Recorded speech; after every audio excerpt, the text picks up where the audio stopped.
I call to order the Village of Westmont Planning and Zoning Commission regular meeting for Wednesday, March 13th, 2024. Acting Secretary, would you call the roll, please? Commissioner Berry, Here. Commissioner Scales, Here. Commissioner Lavoy, Here. Commissioner Zakiri, Here. Commissioner Thomas, Here. Commissioner Peterson's here, and Chairperson Carmichael. Here. We have a quorum. Would everyone rise and join me in saying the Pledge of Allegiance? I pledge allegiance to the flag of the United States of America and to the republic for which it stands, one nation, under God, indivisible, with liberty and justice for all. And while everyone's standing, again, anyone who testifies needs to be sworn in, so please raise your right hand and swear that any and all testimony you give before this commission will be the whole truth. Thank you. Lawyer, would you come over here?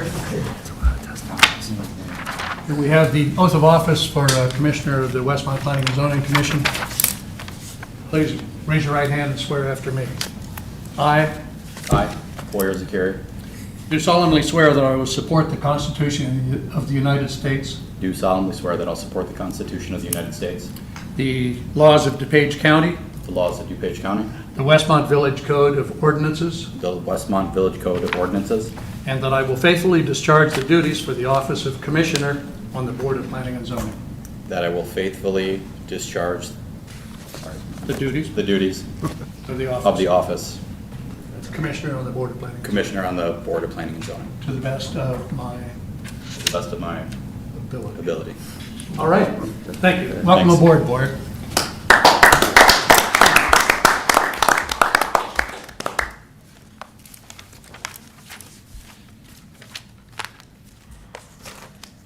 Reminder, please, everyone, your cell phones, put them on silence. And our first item is the approval of the minutes of our December 13th, 2023 regular meeting. Do I have motion to approve? So moved, Barry. Second, Scales. Motion and second. Any discussion on those minutes? Seeing none, roll call, please. Commissioner Scales, Yes. Commissioner Lavoy, Yes. Commissioner Zakiri, Yes. Commissioner Thomas, Yes. Commissioner Peterson votes yes, Commissioner Berry, Yes. Chairperson Carmichael. Yes. Next item is approval of the minutes of the February 14th, 2024 regular meeting. So moved, Barry. Second, Scales. We have Barry and Scales. Discussion on the minutes? Seeing none, roll call, please. Commissioner Lavoy, Yes. Commissioner Zakiri, Yes. Yeah. Commissioner Thomas, Yes. Commissioner Peterson votes yes, Commissioner Berry, Yes. Commissioner Scales, Yes. Chairperson Carmichael. Yes. Thank you. Next item is a review of public hearing procedures. Just quickly, the way we conduct these meetings is the petitioner will come to the podium, identify him or herself, present the petition, be followed by comments from our village staff, and then the public gets to weigh in with any questions, comments, followed by the commissioners, and finally a vote. A reminder that our votes are a recommendation only. This body, it's a recommendation to the village board. They have the final say-so on all of these issues. Under old business, we have none this month. New business, we have two items on the agenda tonight. First is public hearing PZC number 046-2023. Request by Advocate Health and Hospitals Corporation for a medical outpatient center at 330 East Ogden, Westmont, and 639 Blackhawk Drive for the following. 1, a zoning ordinance variance request to permit outdoor lighting in excess of illumination standards. 2, site and landscaping plan approval. 3, preliminary plat of subdivision to consolidate 2 lots into 1. 4, a foundation landscape waiver. And 5, parking stall size waiver. And who would speak on behalf of Advocate? Good evening. Good evening. My name is Jim Slinkman, and I am Vice President and Managing Counsel for Advocate Health. And we are here, as has been stated this evening, to seek a zoning variance related to permit for outdoor lighting, a site and landscaping plan approval, and a preliminary plat of subdivision to consolidate 2 lots into 1 lot. We're going to have 2 people speak tonight. Tammy Robinson, who's our Executive Director of Operations for our Central Chicago and Western Suburbs region, and she's going to give you a brief overview of the project. And then Brad Mayer from our Planning, Design, and Construction team, who will go into a little bit more detail about the building. Okay, thank you. Thank you. Good evening. I'm Tammy Robinson. As stated, I'm the Executive Director of Operations for the Western Suburbs of Central Chicago. We're very pleased to be here tonight to represent Advocate Health. We would like to give you an overview of what we are planning to build in our Westmont community. Our plan is to build a 42,000 square foot building, which will consist of 2 stories. In the Westmont community, the services within that building, we will offer our 2 X-ray units, mammography, ultrasound, lab, physical therapy. We're going to offer an orthopedic immediate care center, which is a walk-in facility for orthopedic patients. Orthopedics, medical and surgical sports medicine. We'll also be offering primary care, OBGYN, and breast health services. Access to our building will come in off of the Black Hawk Road. The reason for this entrance is to best place our parking lot nearest to the entrance of our building. Our orthopedic patients have difficulty ambulating, so this is the best position for that building adjacent to the parking lot. We expect services to be offered Monday through Friday for all specialties, with some specialties offering evening hours and weekend hours depending on patient demand and the services available. We anticipate the facility will open in November of 2025, and we expect to have 40 to 50 team members and physicians on site at any given time. We are also anticipating daily visit volumes will be greater than 100 patients per day and will grow year over year for the next 5 years. With that, I'll hand it off to Brad for additional comments. My name's Brad Mayer. I am Manager Construction for Advocate Healthcare, and I've been doing all the front-end legwork with the community so far. We have, the first item was the zoning variance for the lighting, and if you have not seen it, we are at 0.1 foot candles, and it's just a couple spots on the building or the site perimeter. It's just because of some placements of the lights.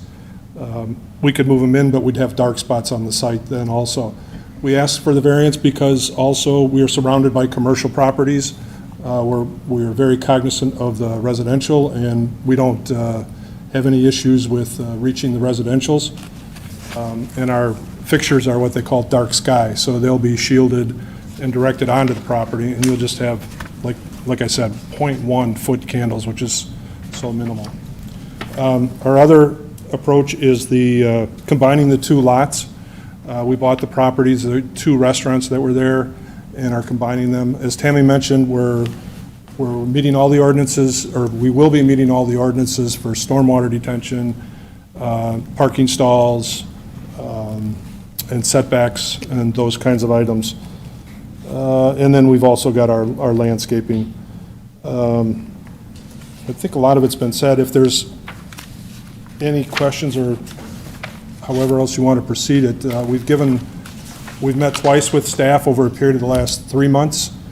And we've got 2 sets of comments that we've submitted to them based on their commentary back to us. So we've tried to be a good neighbor and work with the village on presenting what they want and what we think we need. Thank you. Staff? Thank you, Commission.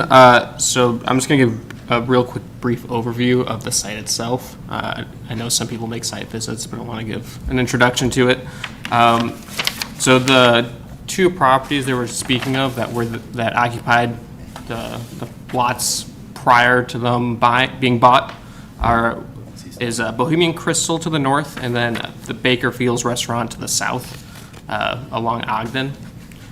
Both went out of business and sold the properties to Advocate. You'll notice that the property is an L shape, very similar to the Wendy's property to the south.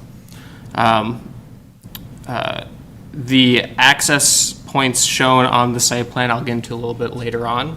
However, the petitioner noted that. Scott, can you or someone from Advocate put up on the monitor? Yeah, the I can site- get The that. site plan? Give me 1 second.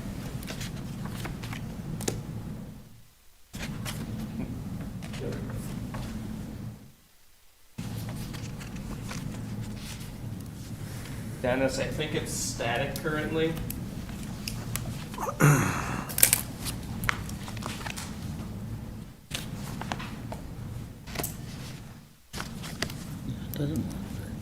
It's up on this screen, so is it not showing up on those screens either? No, it's just your same thing that's up there.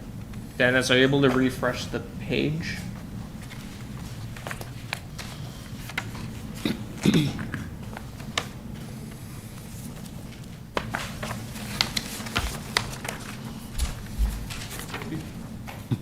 I think he's working on it. I know. The page labeled 49 of 70 of the larger sheets is the larger site plan.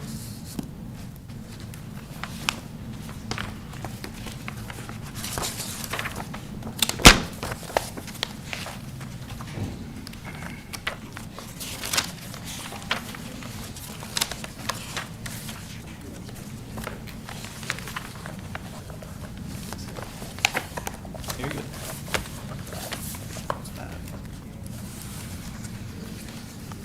Good.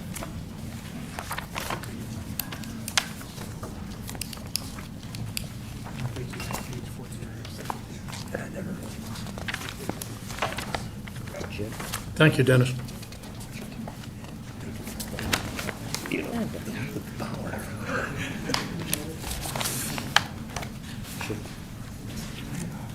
Okay. Everybody can see it now? Yeah. All good? So like I was saying, the lot being proposed and the current lot that was Bakerfield's is an L shape. And it matches the property to the south, which is the Wendy's, has a similar L shape as well. So going into some of the requests, they're requesting a platted consolidation for the two lots because there's two underlying lots, a site and landscaping plan request, or approval request, and a variance to illumination standards, which they touched on a little bit. The use itself, a medical office, is permitted in the underlying B2 district, so there's no special use required for this project. Getting into the plat, and I'm going to go through this in a logical order of how we look at it through planning, which is kind of the opposite of how we list it in the agenda. So the plat, the preliminary plan of consolidation is required due to the proposed underlying lots. During the same process, the village also obtains the necessary easements for the property. I am noting that because there are some deed restrictions tied to this property that are still going through the process to be removed. You'll notice in the packet that you guys have the document labeled R 1975-46530. It's a deed restriction on the property for utility easement on the east portion of the property along Ogden. It's a 10-foot easement, utility easement specifically. You'll notice that the building sits at 5 feet from the property line within that easement. Advocate has met with us and they're going through the necessary processes to get that vacated so they can place the building at that location without issues. However, they did note in their narrative that this is a risk for them to seek this approval without getting the vacation acquired first. What that means for on their end is that if they need to relocate the building at all, or if they are unable to remove the easement, they would have to come back in if they plan on still going through with the project and changing that footprint to get an amended site plan approval and plan of consolidation. Moving forward, if they are approved and they move forward to the village board and are approved at the village board for the final plat, we would hold on to the record the platted consolidation to be recorded until we can verify that the easements were vacated, which they are aware of. So there is some background information in your packet regarding those deed restrictions and easements. Now, the site and landscaping approval, which is their second request, is required due to the underlying B2 zoning. They noted some key features of their property. I'm going to list some other key features that staff has noted and want to highlight. The first element is that the removal of the existing public access to Ogden Avenue. So you'll notice on the site plan itself, as shown, there is a drive to Ogden shown here with curb cuts to the parking lot. That is going to be used exclusively for emergency access for emergency vehicles.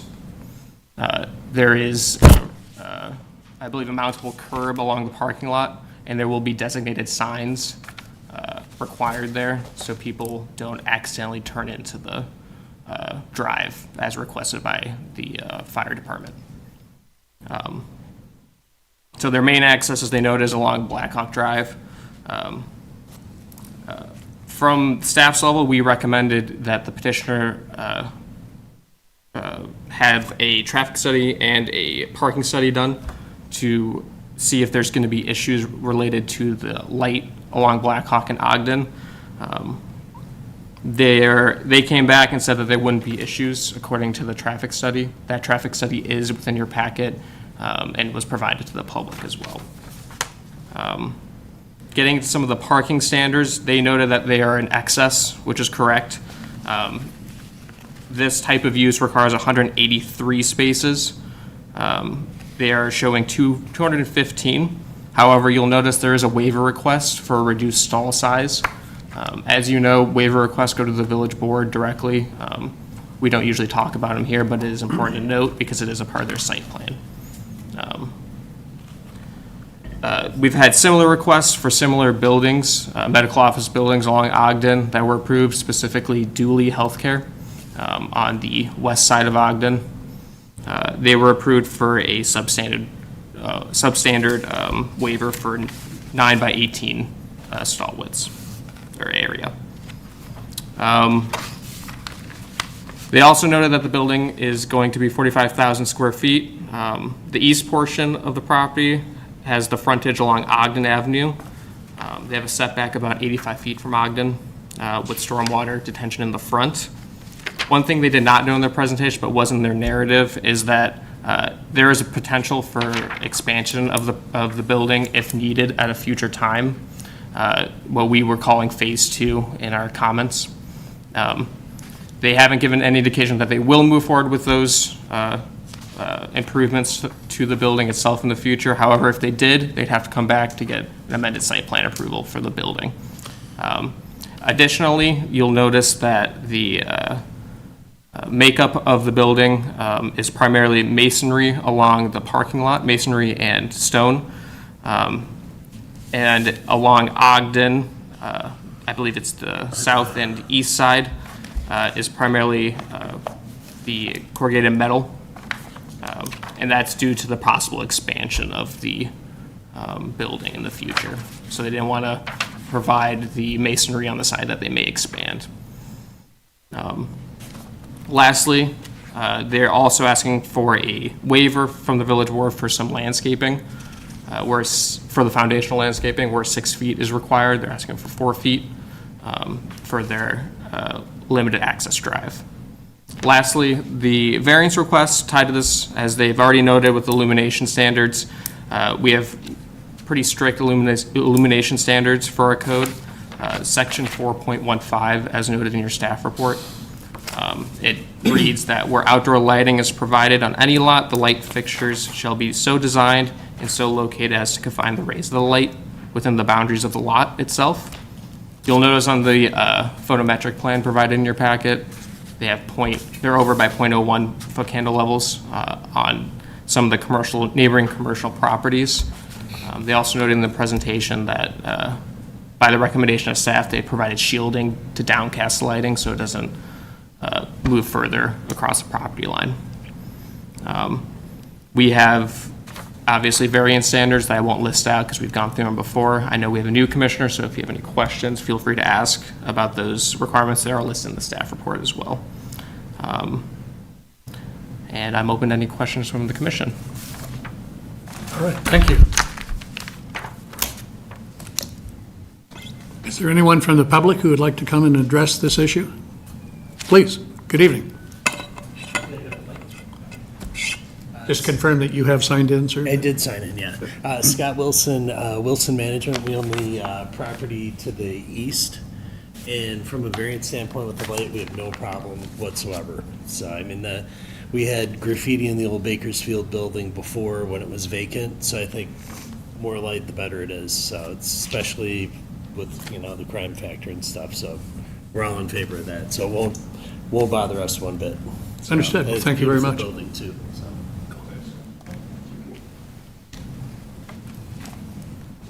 Anyone else from the public?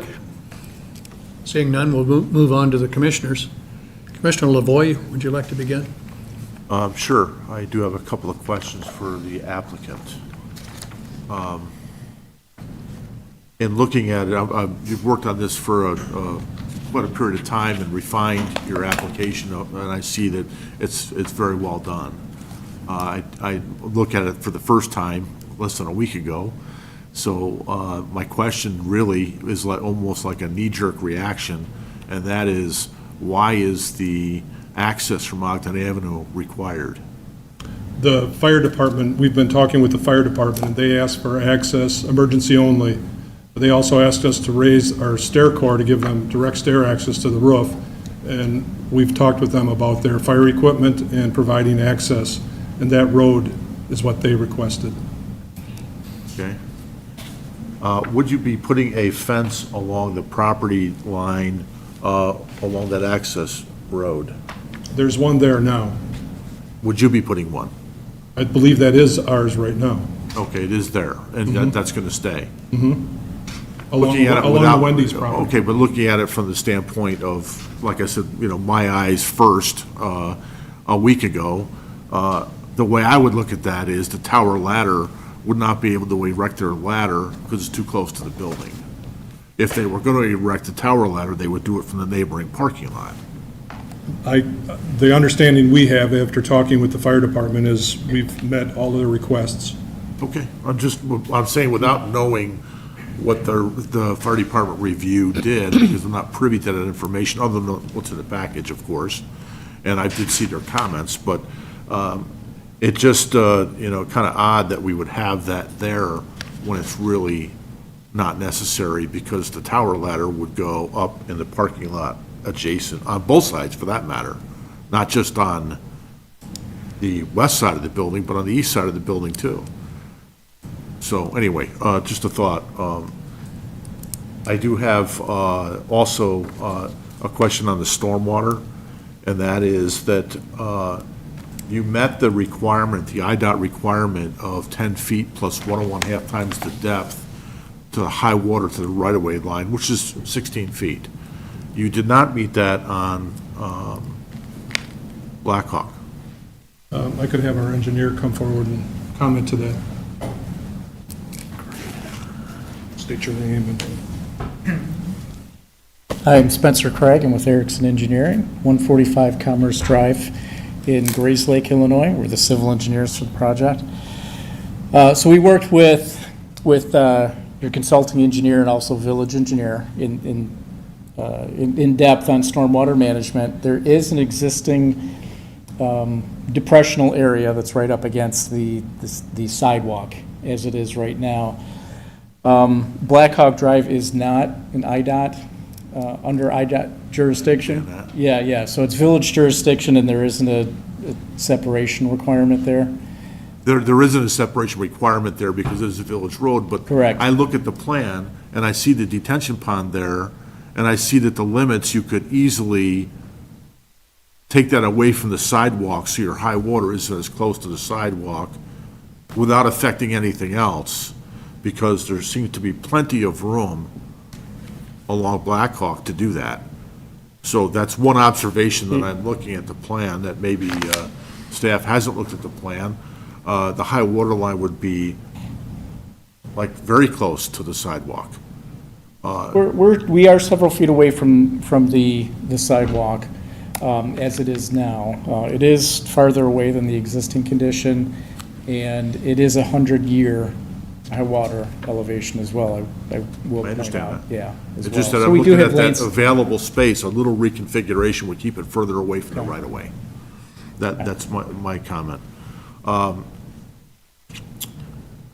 just purely a site plan perspective, the garbage area is pretty far away from the building. We gave priority to the handicap parking.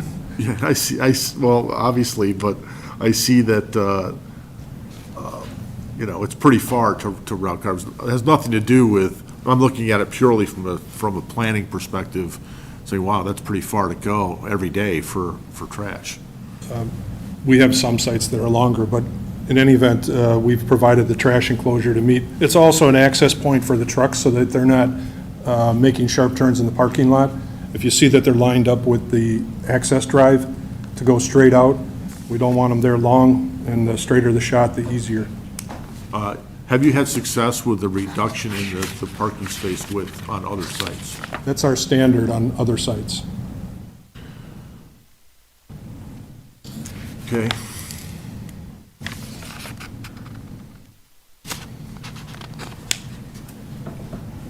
I don't have any other further questions. I'm good. Okay, thank you. Commissioner Scales? Yes, thank you. Thanks for the presentation. I just have a couple of quick questions. How are you directing traffic to Blackhawk? How do folks know that that's their primary way to get inside of the main parking lot? It's all intentional signage at this point. We will have signage directing at that emergency access point, not for public use. We'll work with the village on verbiage and as many signs as they want. They'll all be low at car height, so. And Brad, if I may. Yeah. We're also, that access is designed with a mountable curb. So it's not a depressed curb, it's not a barrier curb, but it is a mountable curb. We worked with Civil Tech, your consultant on that, as well as the fire department. So it will have a visual barrier type. So if I'm coming east on Ogden and I'm going to make a left onto Blackhawk, how do I know to turn left onto Blackhawk as a patient or someone coming to the facility? We will be bringing a signage package to you, we will be required to, but we will have intent of putting a monument sign near the front there, and below that would be the do not enter for regular patients. Generally, I'm sorry, where's that monument sign? There's where the old Bakersfield sign was on Ogden, Okay, probably in that general area. And then any other directional signage would be lower that around the front entrance of that drive. And generally what we find is with our returning patients, they get it after the first time. sure. So we'll try everything at first point with the signage. Will there be any signage on Blackhawk? Yes, there'll be post and panel signs, smaller but visual signs, our standard signage package. Okay. And that's coming later? We have to apply separately. for Yeah, that. so that would likely be just through the permitting process. They are permitted to sign on Blackhawk and Ogden because they have two frontages. But it has to be on their property, so there's. Correct, yes. Got it. Okay. Commissioner Scales, if I may add, the address will be 639 Blackhawk, so the previous address on Ogden will be removed completely. Okay. So, that was one of staff's concerns as well. So that should help with, Yeah, Google it, and Maps, that's yeah. where it'll take you. makes sense. Okay. And then, I couldn't really tell, but are those existing curb cuts on Blackhawk, or are you moving those around? There's 3 there now, and we're going to reduce it down to 2. Two, okay. And they're in generally the same location, the 2 that are remaining. Okay, I don't have any further questions at this Thank time. you. Sir, did you have a comment that you Yeah. wanted to? Yeah, Thaddeus Sinzak, I'm with Advocate Health Construction Department as well. I just wanted to, and Joe alluded to it with the address. The address is on the Blackhawk Avenue, so all our search engines are going to direct our patients to that for directional wayfinding. Also, the clinic also calls ahead their patients. So I imagine for first patients, there's going to be some explanation to those patients to provide access to those to the site for the first time. Okay, thank you for that, I appreciate it. You're welcome. Commissioner Berry? Thank you. I share the same concern Chris had with the entrance off Ogden. I think it maybe becomes more to staff. And I know, Doug, we touched on this the other day talking about it, but there's no emergency gate or speed bumps or anything like that, because it, with a high school a couple blocks away, already a heavy traffic area, it seems like there's going to be major cut through. And again, this isn't to you guys, I understand that the fire department, it just seems to me, it's very inviting. A sign isn't going to deter anybody from, we see that with our no lefts and everything else. I mean, so I guess I have, my biggest concern, and I didn't realize it was, us creating it for it, is the access off of Ogden. So I'll speak to the comments received from the fire department, which they had discussions with back and forth about the specific requirement. So they spoke with the fire department regarding what would be required and what's not required. Fire department preferred to have a gate. However, the preference was not to have a gate from the petitioner. That's shown in the comments provided to you. In lieu of that, they're having the signage posted that says "Do not enter," as shown on the plans. Other than that, staff doesn't have any requirements for the fire access lane. Fire access lane is required by the fire department from their reviews, from the Fire Prevention Bureau, I should say. So that's where that access is coming from. And if I may add, Commissioner Berry, they started their talks with the fire department very early, and the fire department felt very adamantly that this should be a paved surface. I believe they anticipate that they see a certain increase in volume in calls, especially for the ambulance on these types of facilities, and I believe that every time there's an ambulance call, they anticipate using this. So early in the talks, there was talk of a gate with an automatic opening, and then after discussions, it was removed, and the fire department indicated, well, they can't require it. It's a preference. But the village could, we could, right?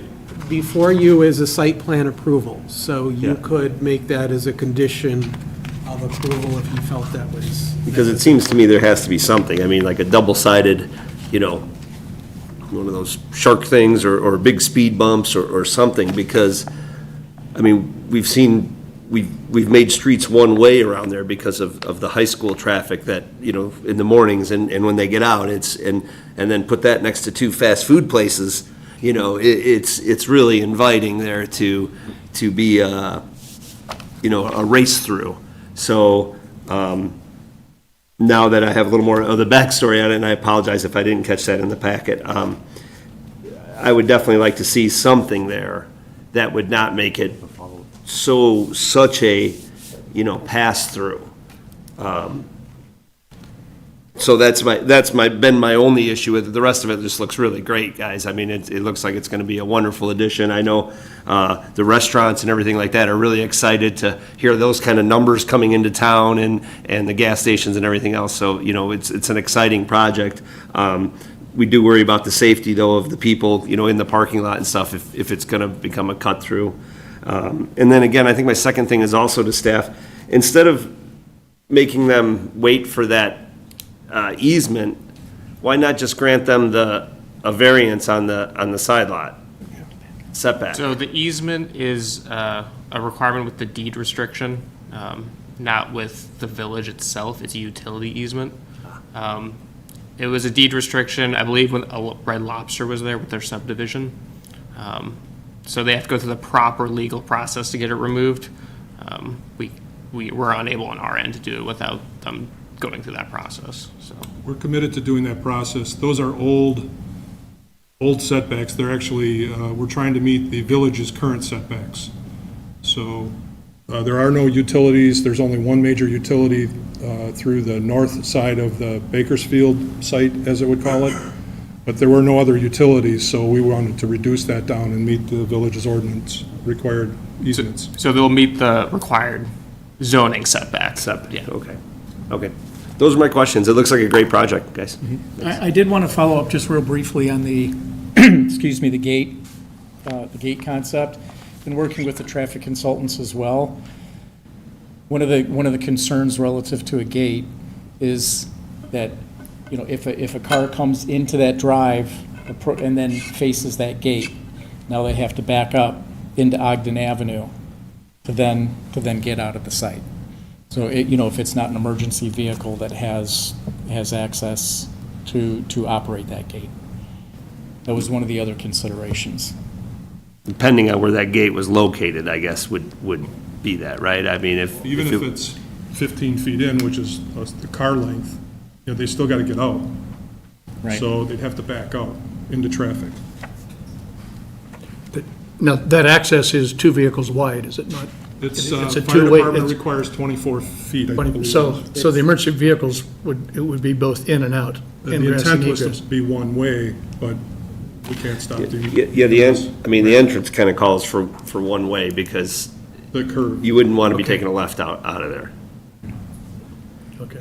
So then, if a gate becomes off limits, then the village, do we still have a no speed limit or a no speed hump rule then too on the drive? It's a private drive. They'd already be on. Yeah. Private drive. So it would be allowed? We wouldn't have a requirement or a restriction. Unless So the if- fire department objected, because it's primarily for their use. Yeah. And so, Mr. Chair and Commissioner Berry, it's 20 feet wide. I think that the fire department allowed it to be reduced. Maybe it is. I believe it's 21. 21. Yeah. It is intended to be one way in, and that's because I believe that there was a standard of 24 for the fire department. They were able to find some exceptions to get it down to 21. It was supposed to be one way going in, and that's so they could get quick access into the site when necessary. It is actually wide enough for our two-way drive aisle for regular traffic, if that's what they were proposing. But the conflict is when you come up that drive where you hit the kind of half moon where everyone's turning, that becomes a primary conflict with the pedestrians that are parking in the handicap spaces and have to cross over it. Because we did have multiple discussions on, well, can we keep this as a full access drive with a right in, right out onto Ogden? And that was the hindrance, was that it created too many pedestrian conflicts. But we did have multiple conversations on, could this be more than just an emergency access drive? Because we had the same concerns about, once you've learned once that you can go through there, you're probably going to go through there every Well, time.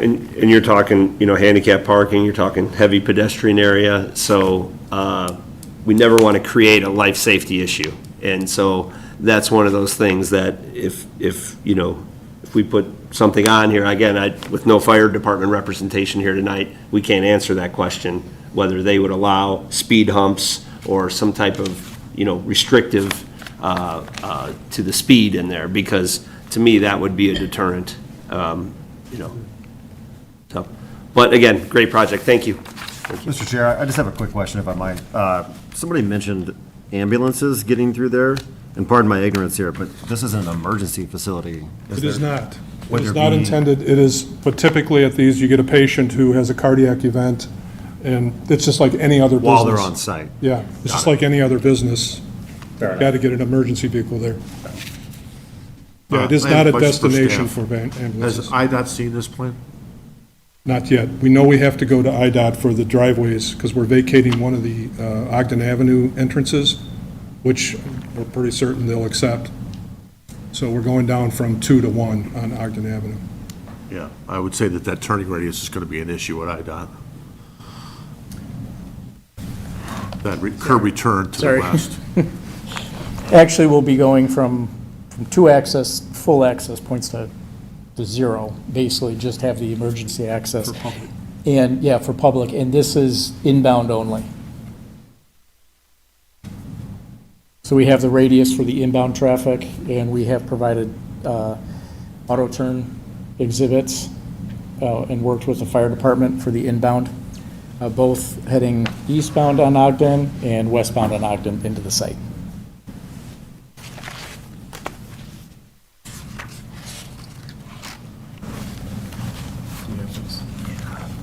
Okay. Commissioner Peterson, what say you? This, you know, this part of the building, which will be by the parking lot, is very attractive. Having the part of the building that faces Ogden Avenue, and I understand that, you know, maybe future addition, but there's no guarantee that's gonna happen. And I know it's probably too late now, but I just wanted to voice my opinion that the metal part facing Ogden Avenue, I don't think aesthetically is as nice as basically the back of the building. Like I say, I know at this point, it's probably too late to do anything, but, you know, Ogden is the main thoroughfare where things should look nice. And like I say, this is beautiful, the part facing the parking lot, which nobody's really gonna see unless you go into the parking lot. The other thing too is the lack of landscaping is kind of disappointing. I know it meets with everything, but like I say, I just wanted it noted that even though it's on Ogden Avenue and Blackhawk, I still think a little more landscaping could have been added to make it look a little bit better. So, and all my other questions were answered, so thank you. Nice project. Commissioner Thomas. Hi.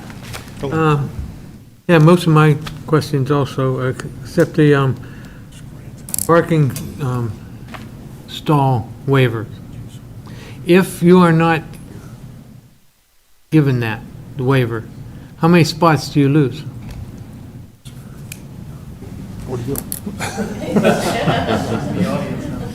So if they go from 9 by 18 to 10 by 20? Yeah, I actually don't have an exact number on that, but I believe we would be then below the, well, actually, certainly below what your requirement is in terms of the advocate It would be below what? It would be below, we have a standard of no less than 4 to 1, and it would be below our standard As a company? as a company. But most of almost all the projects I've done recently have all been the 18 by... 9 by 18. We will, that's basically a standard throughout the industry. We understand in the village, it was changed. I can't remember exactly what it was changed, Joe, but. If I can explain quickly, and I'm sorry, Scott, did you want to do it? So what it is the village has a basic 10 by 20 parking stall standard size. Now, there are exceptions if you have some overhang for your front bumper, but then you have to keep the landscape away the front of it. But we actually divide our parking requirements based on the length of time you need to use the parking space. So basically, we have long-term parking spaces and short-term parking spaces. And short-term parking spaces are the 10 by 20 standard. So if we have a grocery store, we like the 10 by 20 because those are high turnaround spaces. Those are people pulling in, pulling out, lots of movements. We permit 9 by 18 spaces when they're long-term, and that's typically our offices. That's where you come and you park for 8 hours, and that is allowed without any kind of waiver at all. That's basically determined. In this case, they've got a use where they have both employees and some high turnover. I believe I heard the first person speak and said you were anticipating 100 patients a day. I would guess that's, over an 8-hour period, so, that's less than 10 or 12, or my math is terrible when everyone's watching me. when you're on the spot. at any given time when you distribute it out.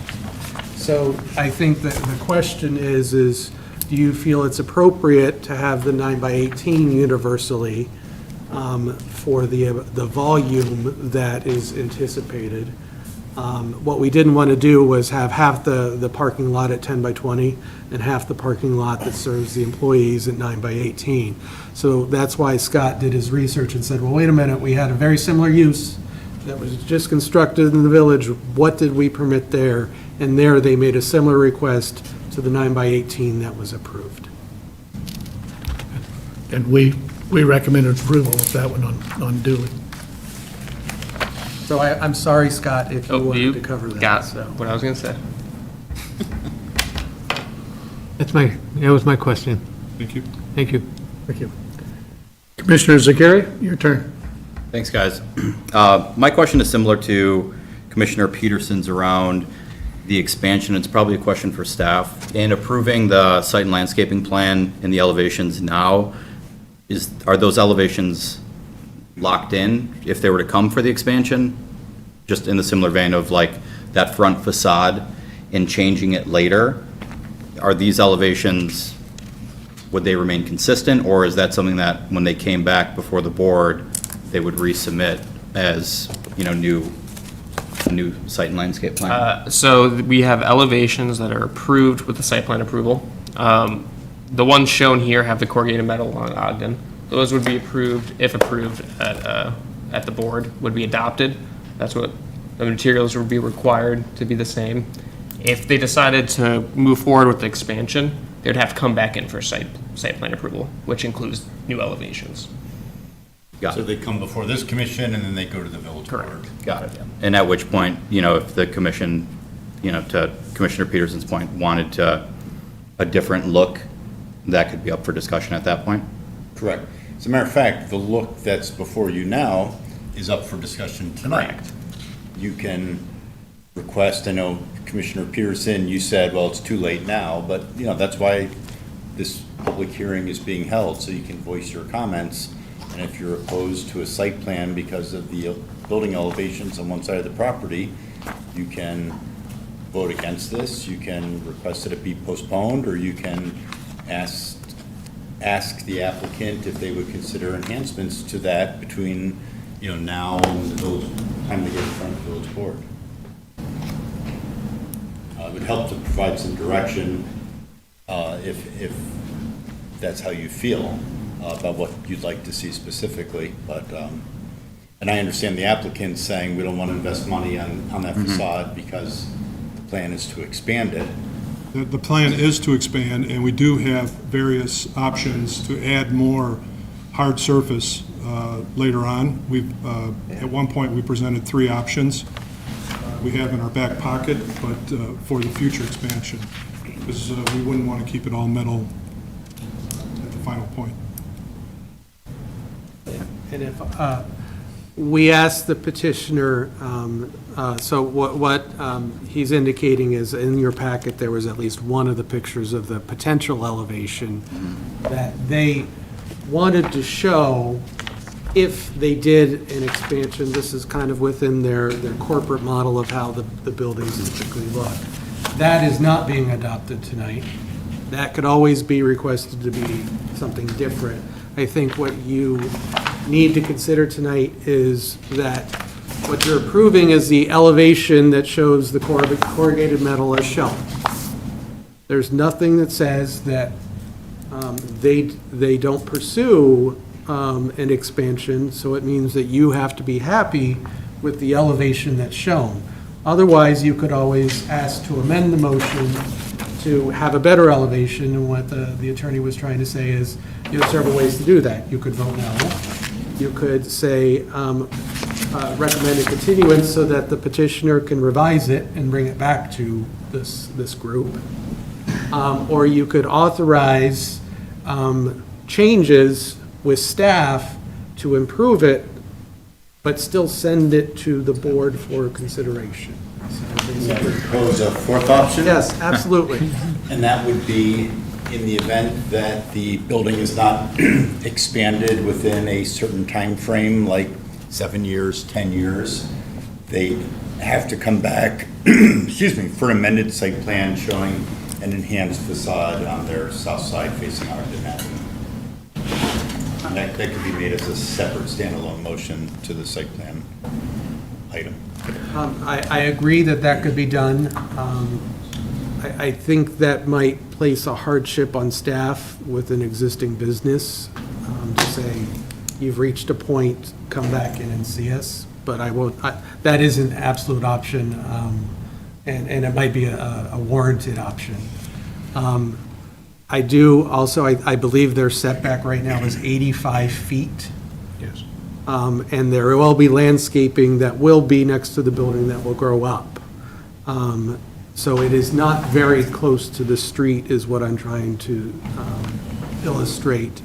So if you're dissatisfied with the current elevation, however, you're not feeling strongly about, well, should they improve it? It is 85 feet away from the setback. I believe the setback here is required to be 30 feet, so it is a considerable distance away from the street. And partially screened. And partially screened, so. That's it for Mr. me. Carey, is that it? Yeah, that's it for me. That was my comment. I would ask the petitioner, on any other projects, have you done a phase two? And so that you could give us some illumination on that after X number of years and other projects you have? One that comes to mind very quickly is in Des Plaines. Within 2 years, we built another addition.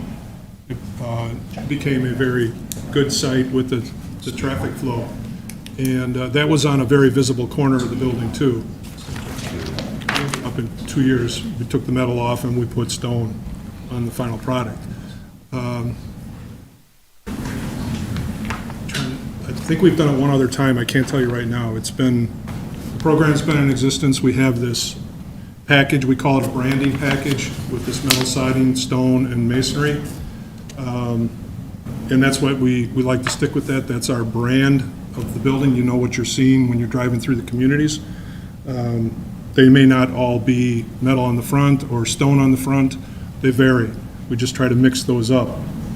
This particular one with that frontage, though, we've tried to leave it metal right now with the understanding, because staff did come to us and say that we'd like to see more, and in the future, we have no problem doing it. All right, thank you. Well, this was my, I wouldn't call it a sticking point, but my certain recommendation, but the fact that, one, that it is, that edifice is 85 feet back from Ogden, it's not right up there. I wouldn't have this be be a stopping point. I wouldn't try to force them to, go forward with changing the facade. That's me personally. Any other commissioners have any comments before?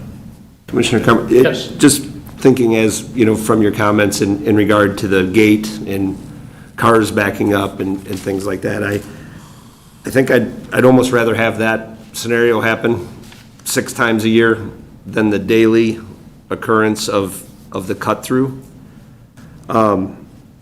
So I guess my question becomes site approval with the caveat that there is some kind of speed restriction there approved by the fire department. It sounds like the fire department would already approve a gate, but not required.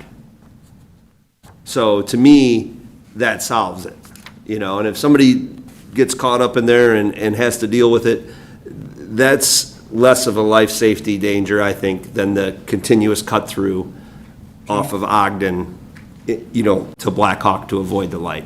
Could we compromise and put speed bump at the entrance and then defer the decision for? Well, I think that would be the question is, would the fire department allow the speed hump? That, right, we don't know that tonight, that if, they may say no to the speed hump, but we don't know that. As recommendation from staff, I'd say if we were to go that route and place a condition on the site plan, we'd probably have to indicate that if the fire department has any issues with that recommendation. I also know IDOT has requirements for Ogden. So a speed bump may not be able to happen there. So if we do go that route, I'd prefer if we place a condition on it. So if we're unable to do it for those restrictions or regulations. Then it has to go back to the gate. Yeah. You So- know, whether it's an expense, I don't know what the, Is the speed bump a great idea for like a great option for a ambulance to go through or something along those lines? I can tell you from my non-professional research into speed bumps, they're not favored. Yeah, They that's what I can would create think. a lot of noise. Yep. Unnecessary Snow wear and removal. Tear Yeah. on vehicles, there's a snow removal issue. They're generally not favored as a traffic calming Yeah. device, and I know the village manager is a professional traffic engineer, and I don't believe he favors those. But this would be a private drive, so Yeah.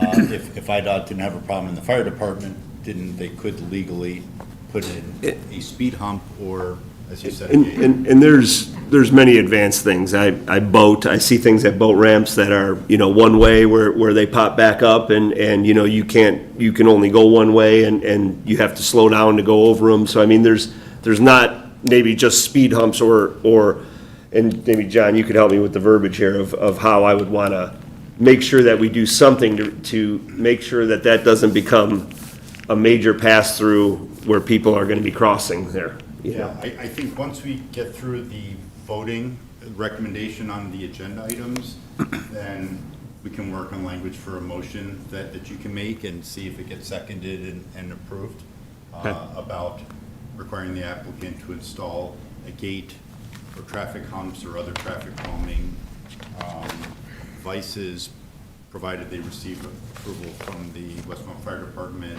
and IDOT. I think And they're still that's- waiting IDOT's purview, correct? You're still waiting. I don't think they've even submitted yet to IDOT from what they said. Correct. So we think IDOT might be a challenge for a gate. I would think so, with people backing up, waiting to turn into that. I think can't see so. them approving that at all. Yeah. And I would point out that on page 10, under your application response letter and the discussions that you had with the Westmont Fire Department on the 7th of February, that the fire department confirmed that security gates across the fire apparatus access road is not required, and it was confirmed by the fire department that standard signage designating the road for fire access only is preferred. And I'm saying if Can I have a the follow-up? fire Doug? department's not Yeah. making a big deal out of this gate. So that expansion along Ogden Avenue, you have a current stormwater system there. What would happen to that if the expansion takes place? We have an engineered storage system, which would be increased over in the north side of the parking lot, underground, under pavement. So they would be chambers underground to pick up that. But your additional- whole storm sewer system would drain towards the base that you're proposing according to this plan, and you would have to take all that piping out and Yeah, then that is reroute it the other direction? It is designed that way right now, to drain to that, part of the site to drain in front of the building on Ogden, and then it is also to flow back to Blackhawk. All of our storm leads to the back of the site, to the north side of the site. So, Yeah, I can follow up with what Brad had said there. In working with EZA, we're maintaining the existing drainage patterns. So essentially all Bakersfield right now, with the exception of a small sliver along Ogden Avenue, does flow to the northwest to either storm sewer system. Yeah, I saw that. Yeah, to the far northwest corner of the property. So we're maintaining that. In phase one, we do have the surface basin that you had mentioned before. Yeah, yeah. Right, along with, as you can see up here along the thick dashed lines Yeah. up near the north parking spaces, that's an underground detention vault. What phase two would do would be to expand that underground where we have the existing surface basin, and then cover that over with the other parking. Okay. That we- I can't help but to ask another follow-up question, if you don't mind. Especially that the neighboring property owner is here and testified in favor of the project. It seems to me that IDOT their normal response is eliminate access on Ogden Avenue. That's their normal deal. What would be wrong with sharing that access to the neighboring property to the east and not having this small restricted radius and entrance to come in? Why can't you come in off of the neighboring property to gain access there? Yeah, I'm going to pull up the exhibit. There's an existing again. full access there. You can see only one half of the return. It might take a dedicated you're space talking or two, but The you east could, of our property? yes, The adjacent property Yes. owner? yes. That share that Yeah, access? he's here tonight. Right. So, as far as our lot, we're, sorry. Thank you. As far as our property to the east, we're like exactly to the number of parking spots. Okay, so I just there's didn't no know. I couldn't help but to ask, so I get it, that's not even part of the package, not part of our approval process, but I think out of the box, and I look at that access and, you know, what, it's marginal and doesn't really work for us, for a lot of us, so that access point needs to be refined.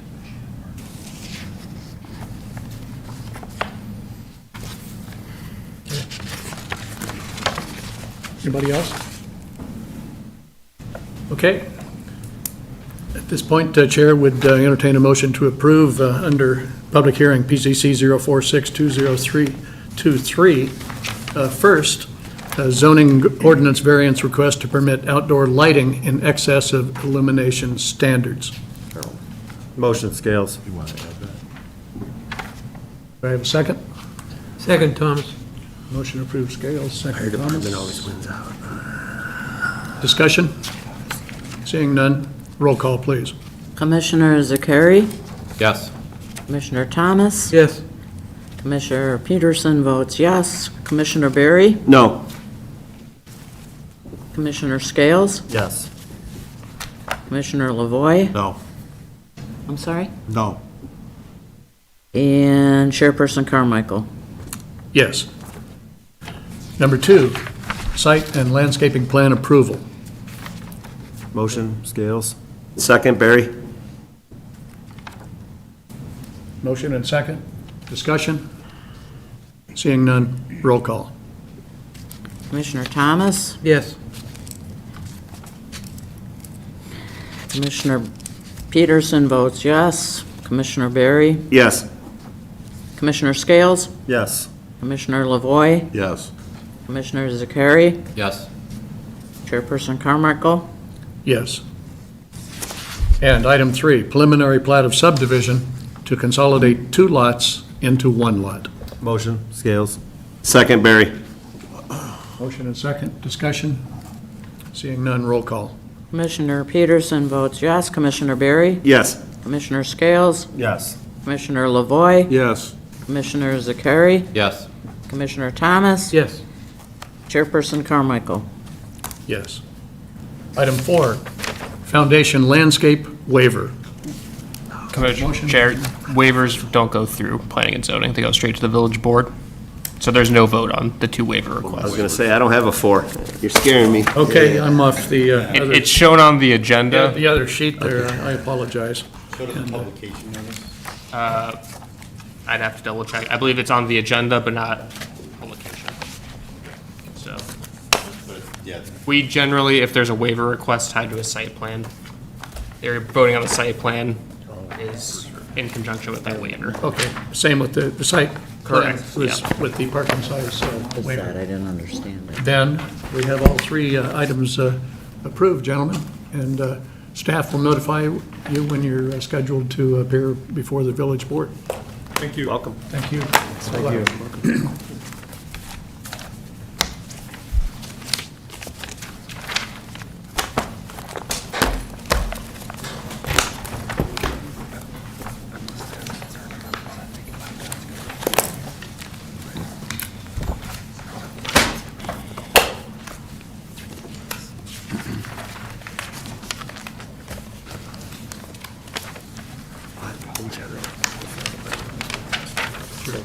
You know what I mean? It's like, why even, a waste of time of everyone, you know.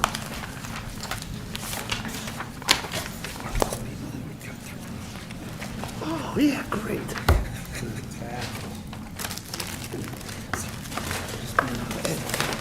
Commissioner, I'll tell him afterwards. I don't know why.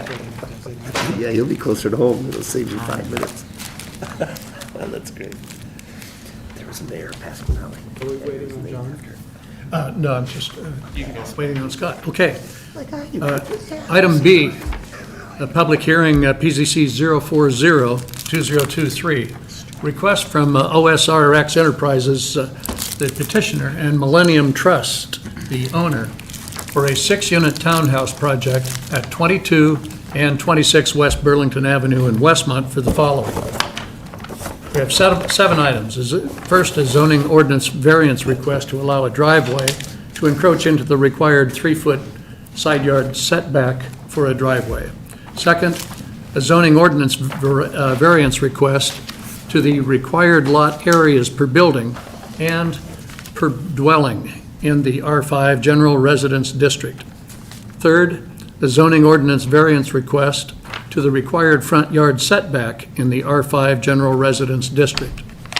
Fourth, a zoning ordinance variance request to the required side yard adjoining a street setback in the R5 General Residence District.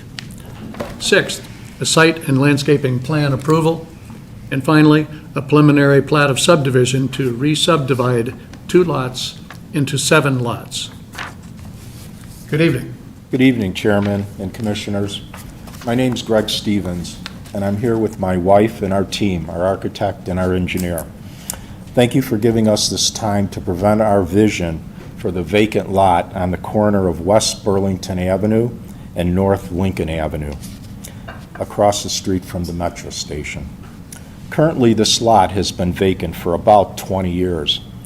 It's an underperforming asset for the village and adds little contribution to the surrounding area. This is a challenging site to develop, and with the help and direction of staff and our team, we have put forth the best design and use for this parcel of land. We have worked hard with staff and our team over many months and would like to acknowledge their hard work on this project.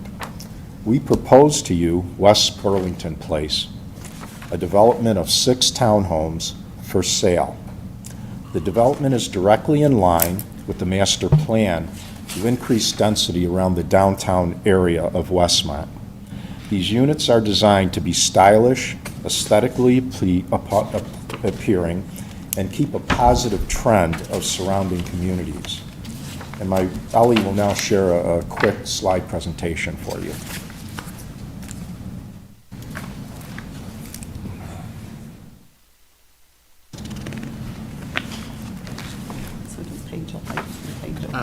If you go right, they'll move it, I believe.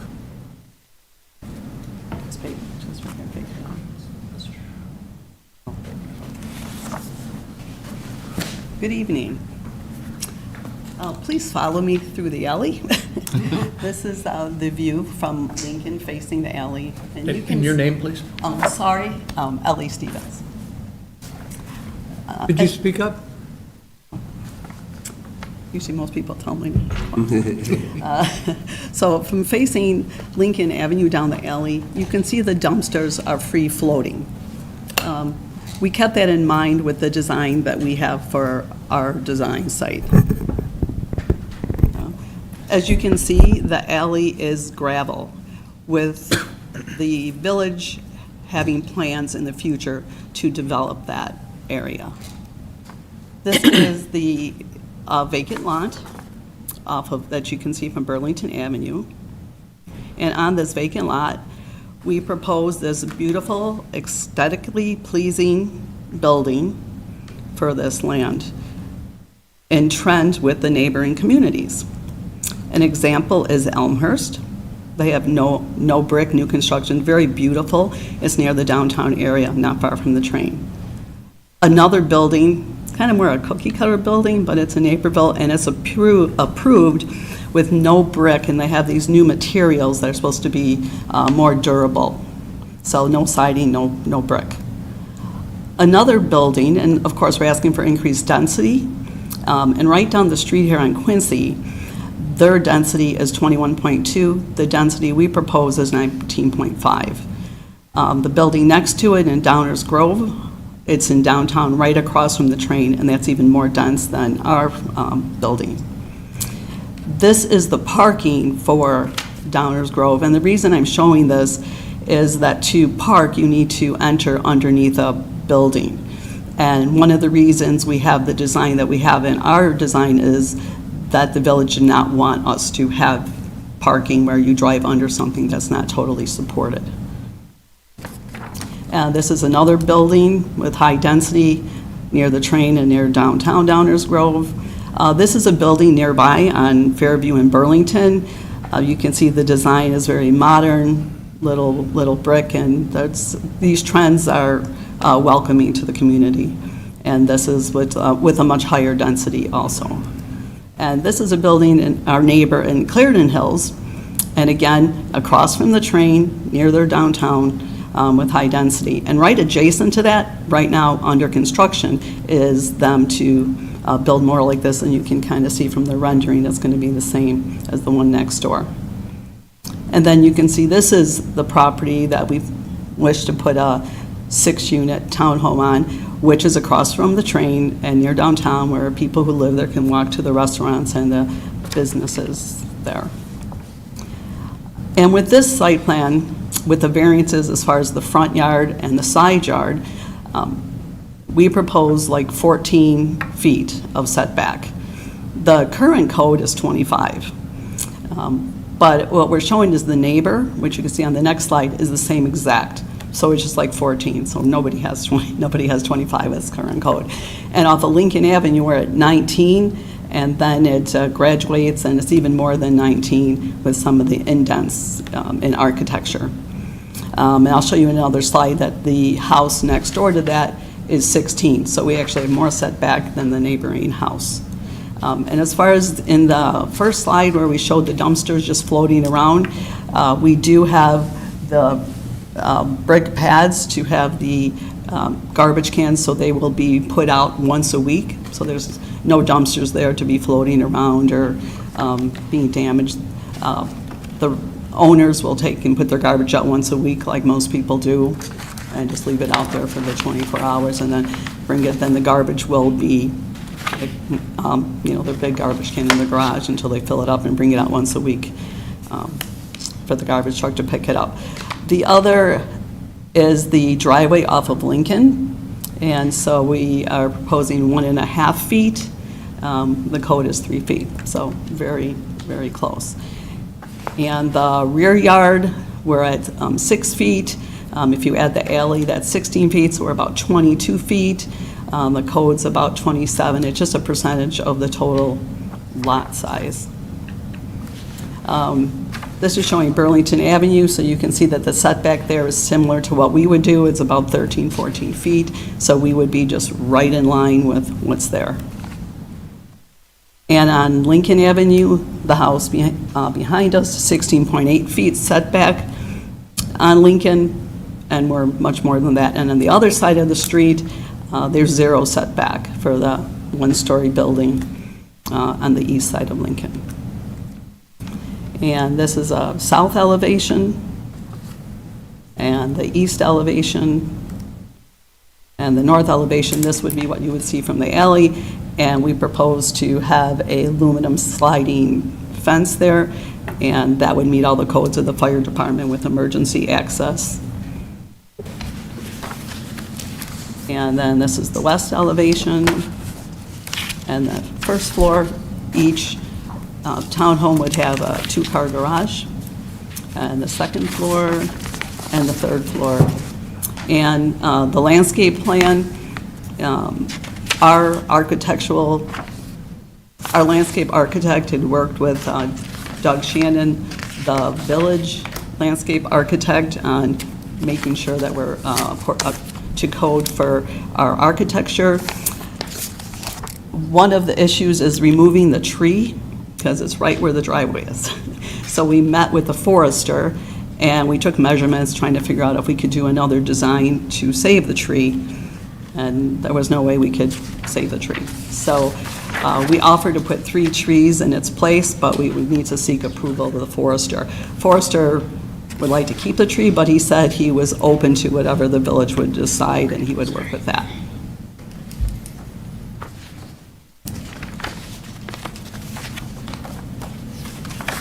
Thank you. Staff? Thank you, Mr. Chair. I have a lot to say, so I apologize in advance. So what's before you tonight is a 6-unit townhome project on the vacant property across the street from us here, across from the train station. So as they indicated, this has sat vacant for many years. I believe there were 2 houses on this property at one point. They were taken down. The first thing is that they are taking 2 underlying lots, and they want to create 7 underlying lots. So why is it 6 townhomes and 7 lots? So the first thing is they're trying to create lots that are for sale. So basically, these are for sale townhome units. So if there's a question of are these apartments or are these for sale, these are for sale units. The 7th lot is basically a lot that's created behind the building where the primary access drive is to all the garages. And it also contains the required stormwater underground. So that would be owned by the HOA and basically maintained by the HOA. But actually, they're fee simple lots for sale for the townhomes themselves. Several variances are requested. This is the R5 zoning district. That is our most dense zoning district. I'm going to speak to density here in a moment, but basically, the R5 is a zoning district that primarily lines Burlington and Quincy. However, we do have pockets of that R5 district all throughout the village, including all the way up on 35th Street. I think Tartan Lakes is R5. Pretty far south, I think the Axis apartment units and Twin Lake Towers, those are zoned R5. So R5 is not exclusive to the downtown. It's distributed out through the village. I've had several questions about density on this project because obviously they're proposing a density which is about, I think they said 19.5. I'm going to use more round numbers. It's about 20 dwelling units per acre. Now, you are correct if you say, Joe, I don't see anything in the code that talks about dwelling units per acre. We have a very complex density table. And so it says, what is your product? What kind of housing are you trying to build? Next, we say, how many bedrooms does that product have? And then we say there's a minimum lot size based on the number of buildings you have, and there's a minimum lot size based on the number of units you have. So in this case, these are both single-family attached units and single-family semi-detached units. So basically, the units that are in the middle are single-family attached. The units that are on the end are single-family semi-detached. So our code is already confusing based on housing type. We use whatever there are the most of. So there are most single-family attached units because there's 4 internal units. So that sets our basis on how we do analysis on, well, how many units are allowed to be there. Our code says that for 3-bedroom units, these are all 3-bedroom units, a minimum of 4,500 square feet of land area is required for 3-bedroom units. So if we were looking at this and said, well, the lot is about 13,000 square feet, how many units does our code allow on this site right next to the metro station and 1 block off of Cass? It allows 2. So our code allows 2. It's actually 2.98, but we always round down because you can't have 0.98 of a unit. So the whole units, our code allows 2 on this site by right. That equates to how many dwelling units per acre? That equates to about 9.7 dwelling units per acre is what our densities allow in Westmont for this zoning district. So basically, our most dense zoning district allows almost 7 dwelling units per acre. That is fairly low in terms of density. The R5 district, if you remember, I said was distributed out all through the village. It's not just exclusive to the tracts, to the Burlington and Quincy area. It has a front yard setback of 25 feet. It has a density of 9.7. Many other requirements, obviously. I think what you need to ask yourself tonight as you're looking at this case is, if this was down on 63rd, would those be appropriate setbacks and densities? If this was up on 35th, would those be appropriate setbacks and densities? And when you're on Burlington in our downtown, are those appropriate setbacks and densities? So what the petitioner has tried to do is first say, well, are there comparables? So you heard the petitioner talk about the setbacks of the properties around them. So what they tried to do was be sensitive to the buildings around them and somewhat match the setbacks. So that's why they touched on that. Since I did get a lot of questions on density, I gave you that 9.7 is what's allowed. I gave you that 19.5 or 20 is what's requested. I went ahead and did a quick reconnaissance of other projects that I think you might want to know. How dense are they? So first, there was a project that was approved on this site in 2005 that never got built. That was a condominium building. It was 4 stories tall. That was approved, and I'm not saying that because it was approved, that should influence the decision tonight. I just want you to know that a project on this property at 39 dwelling units per acre was previously approved. The building right next to this, so there is an apartment building that is directly to the west of this. That property is at 36 dwelling units per acre. Now, I know 36 sounds like a lot, but it's a really small lot. It has 4 units. They're all 2-bedroom units. That equates to 36 dwelling units per acre. Some other projects, which may or may not be comparable, but I figured you might want the numbers. Richmond Station, so that is in the downtown. They are at 32 dwelling units per acre. Quincy Station, our newest building, was at 105 dwelling units per acre. One North Cass, which never got built, that was 112 dwelling units per acre. And then I pulled some what I think are closer in terms of comparability. 210 North Cass, which is the building just north of the convenience store. I think it's right next to the Korean restaurant. So it's got townhomes above and first floor commercial. That project is 28.5 dwelling units per acre.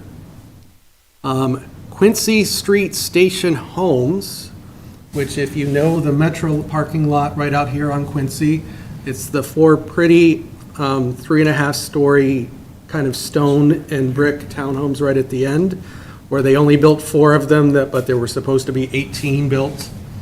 That project was 21 dwelling units per acre. Quincy Commons, which if you know the 4-unit townhouses on the south side of Quincy, across from those are at 13 dwelling units per acre. And then Cass Avenue Dream Homes, which is our most recent townhouse project, which is in the 500 block of Cass, is about 12.6 dwelling units per acre. So what I wanted to do is give you some of our most recent projects that were on the higher density side so that you had some comparables to say, how does this 19.5 that's requested compare to some of these others? And I am happy to elaborate as much as I can based on the information I just gave to you. So I believe it is number 2, which is the variance request for the density. That, to me, was most important to cover early so that it kind of sets the discussion for the rest. Number 1 is a zoning ordinance variance request for a driveway that is within a 3-foot side yard. If you look at the site plan, if I can ask Scott to put the site plan back up. Lot 3, which is the corner unit right on the corner of Burlington and Lincoln, they have a garage that does not access from the behind the building like the others do. Because when you build an L-shaped building, you can't get into the corner from behind. So they do have a driveway out on that side of the street. If you look at that driveway, it abuts Lot 4 very closely. So it does not meet a minimum 3-foot distance away from the neighbor's property line. So that is what that variance request is there. We did work with the applicant very closely about that driveway. It does have to be a certain distance away from the stop sign that's at Burlington. It's a minimum of 30 feet. It does meet that minimum of 30 feet. I think you heard them say it does put it right where a parkway tree is, so they would have to remove a parkway tree. Our village forester, of course, does not want to see the removal of that parkway tree, but has acknowledged if the site plan's approved, there are remedies to remediate that. The driveway is approximately 20 feet deep. That was very important to staff because we didn't want anyone to park a car there that overhung and blocked the sidewalk. So that's why there's a depth there on that driveway. If you really got into the nuances of the materials we gave you a draft document of the HOA documents, the covenants that would regulate this. They have written in their documents that no car should sit there for more than 12 hours. As an HOA, they want to make sure that no one just parks a car there and leaves it to sit. They obviously want it moving. I think the intention of that clause is so that people park their car in the garage versus parking outside all the time. There is a zoning variance request to the front yard setback. The front yard on this house is Burlington. The requirement is 25 feet. It gets as close as 12.33 feet. But look at the front elevation of that house. They have stepped it forwards and backwards. The 12.33 is the absolute closest, which is about the width of one unit that would be that close. They did try to meet the setback of the property to the west, and then it kind of steps a little bit closer to the street as you get closer to the corner. The next variance request is to the side yard adjoining the street. So if we call Burlington the front, the side yard is Lincoln Avenue. So that is the second request for a setback. It is again a 25-foot setback. That gets fairly close to the street on that Lot 4 unit. And then they try to step it back just like they did on the Burlington Avenue side, in particular to be very close to the setback for the house to the north of the alley. So there is a single-family house on the north of this property at the alley. There is a rear yard setback variance requested. The rear yard setback required is 20% of lot depth, which works out to be about 28 feet. They are asking for 6 feet. And that is because they felt it was important that there was a wall of townhomes that face the Lincoln side, just like there's a wall of townhomes that face the Burlington side. There is a 6-foot setback. If you'll notice, you'll see all the little squares on the site plan. That's where they anticipate that one day a week, that's where they'll, each unit owner will move their garbage out to get picked up by the trash recycler. There is a site and landscape approval that is here for consideration. Obviously, the site plan encompasses the building, the setbacks, the tree removal.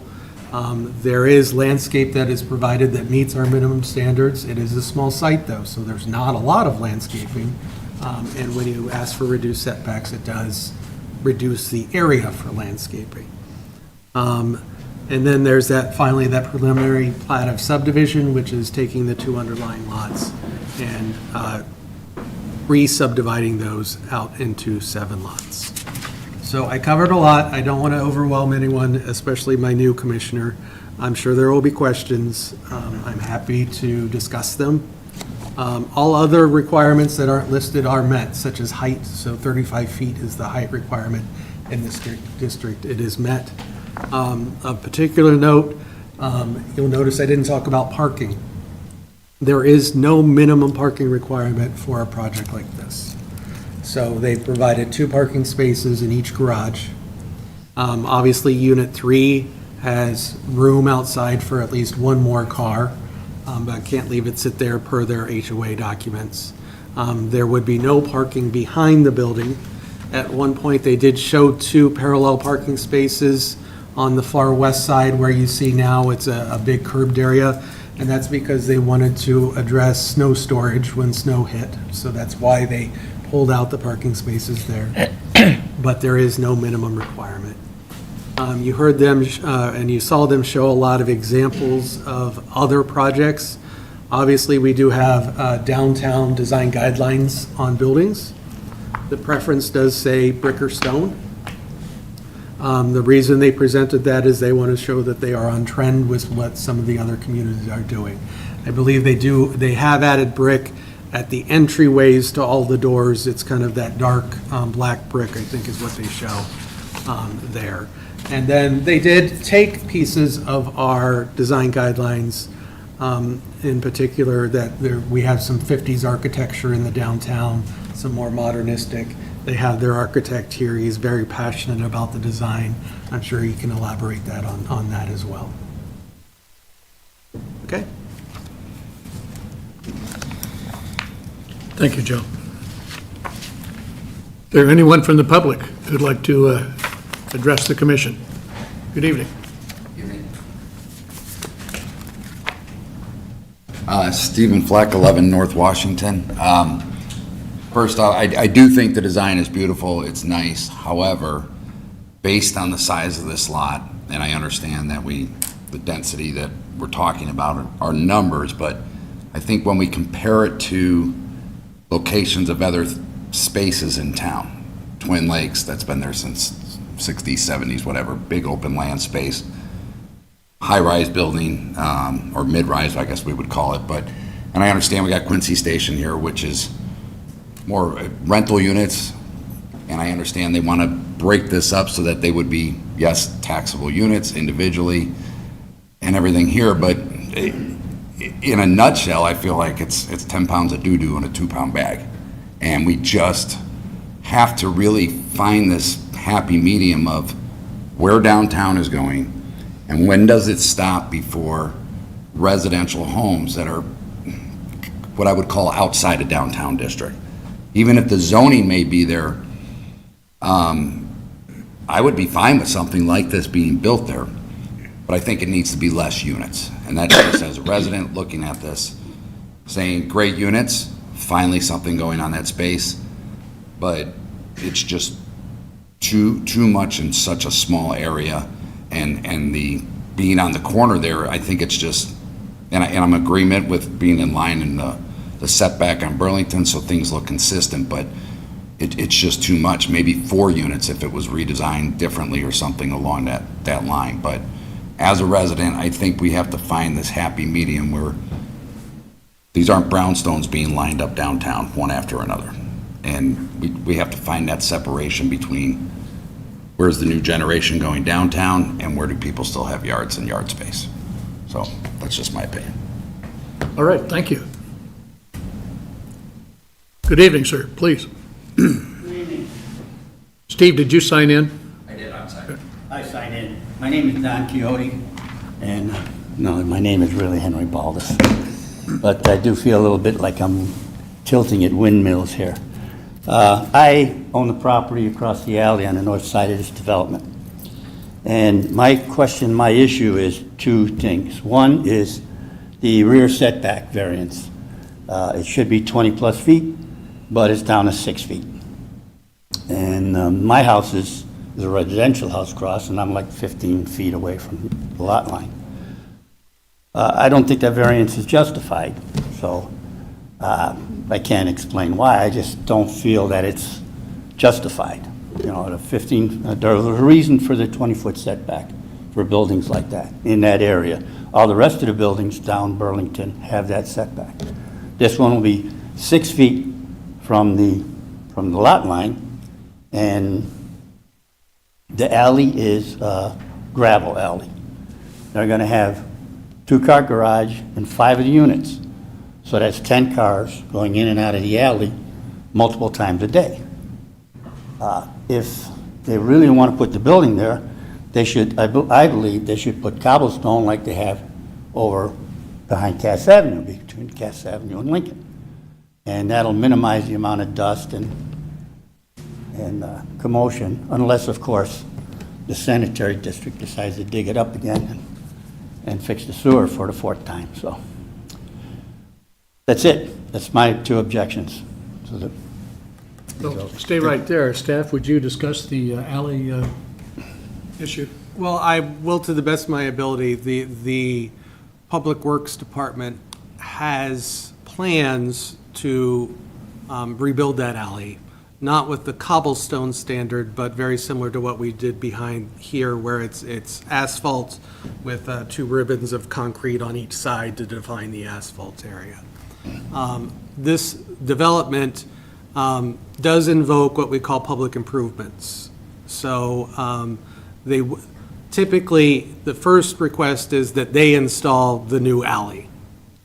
In a case where the Public Works Director has the ability to waive that requirement when they have other plans for the alley and submit a cash in lieu. There is a waiver request that will be forwarded to the board because the petitioner is asking to waive that cash in lieu. But basically, Public Works has a plan to replace the whole alley that's a few years off. So they want to wait and do it in a few years. Respectfully ask what the timeline of that is, because a plan is just that, it's a plan, it's not a commitment. So, I mean, I've been living there 30 years, and when I first moved in there, that alley was fairly serviceable. In fact, it had a speed bump on it, so. But now it's just the Wild West there, especially during Taste of Westmont, where you got, you know, the clowns coming down Lincoln, not paying attention to sign that the road is closed, and then they use that alley and there's 5 mile/per-hour speed limit signs on the poles. Nobody pays attention to that. They I do think it's 20 within the miles an next hour. 5 years was what the Public Works Director told us, That was what we were told. is when the village plans to improve the alley. And I think the reason why the Public Works Director agreed, which she's authorized to do by the village ordinance, is to accept cash in lieu from this developer instead of having the developer improve the alley Right. adjacent to the property, is that if they were to improve it in 5 years, the village would have to tear it up because they're redoing the entire alley with presumably the permeable pavers that they've used throughout town. So if I understand correctly, the developer's requesting that they don't put the cash in lieu of? Correct. Well, that doesn't seem fair. And again, that's not for this commission to consider. Because it's not a zoning request and it's not a design standard. But then, in that case, if they don't take that cash from the developer, I've got to pay it in property taxes, right? In most cases, the village improves alleys at taxpayer expense. Yeah, that's what I'm saying. When there's a development, the land development code says you have to improve the alley adjacent, or in some cases, the street adjacent to your property. And you're right, they are entitled to make that waiver request to the village board, and Well, that's directly to the village board? it is because. And that'll be publicly posted? It will be. Okay, all right. But this commission won't be voting on that item because it's Understood. outside of their purview. Okay. So that's all I got. Thank you for your time. Appreciate that. Thank you. Thank you.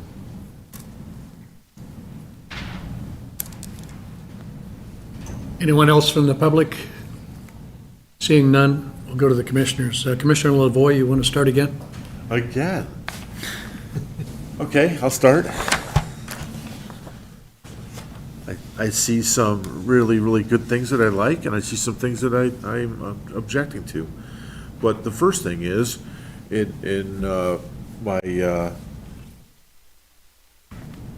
my comments related to Joe, your comments, to me, when you gave the examples of density, you cited other projects, but those other projects, to me, my interpretation of them is they're apartments. They are not townhomes and they're not single-family. They are comparable properties in density that you gave cited apartment buildings. No.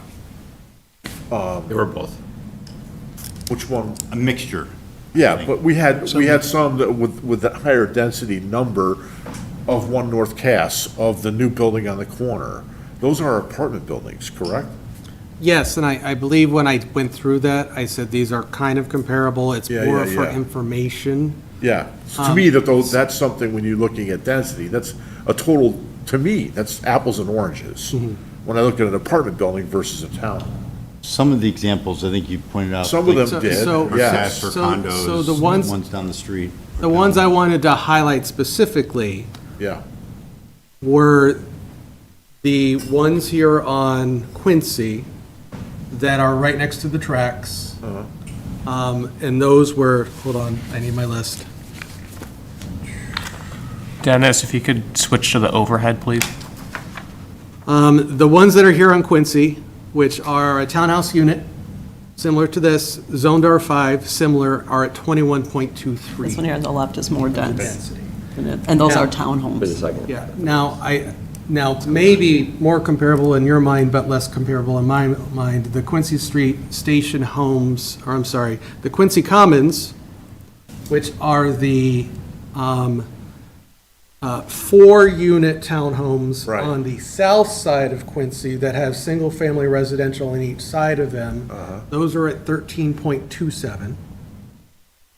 And then Cass Avenue Dream Homes, which is a townhouse project, but 5 blocks away from town, those are at 12.63.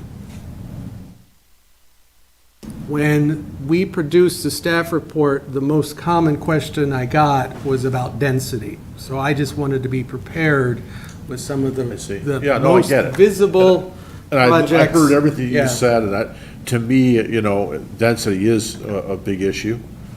But it's something that, what I do see in the development is, I really happen to like, it's a very attractive building. And I don't think it's necessarily, a lot of times when we look at our codes are very complex, and trying to fit a project that we like to have in that code is sometimes, a laundry list of variations that we go through, and I understand that. But yeah, as far as the density, I'm trying to get over the hurdle of the density issue related to townhomes there. So anyway, that's one issue. The other issue that I have is we had another project a while ago that was across the street from the library that had conflicts with the driveways. This particular corner, the inside corner of the rear access, I really think is that's my biggest problem with the presentation and with the application as it's presented to us. We have driveways, garages that will back into each other. We have cars that will have to make multiple turns to get out and back all the way over to the alley to get there, to get out of their properties. And if you can't park, even though that the rules say that you can't park in front of your garage, well, that's going to happen. So that conflict between Lot 4 and Lot 2, backing out into each other perpendicular is really problematic for me. Maybe you can address that, but, I really see that. I wouldn't want to live there. And if I wouldn't want to live there, then I got a real problem with that. So, and also, Lot 2 would have to actually back the car to the east. Lot 5 actually jets out into the alley, so it wouldn't be a clear shot.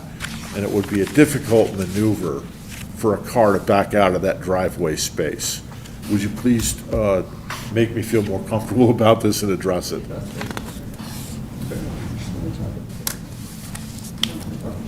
they don't want to address it, right? Yeah. Dennis, if you could switch to the computer, please. Thank you.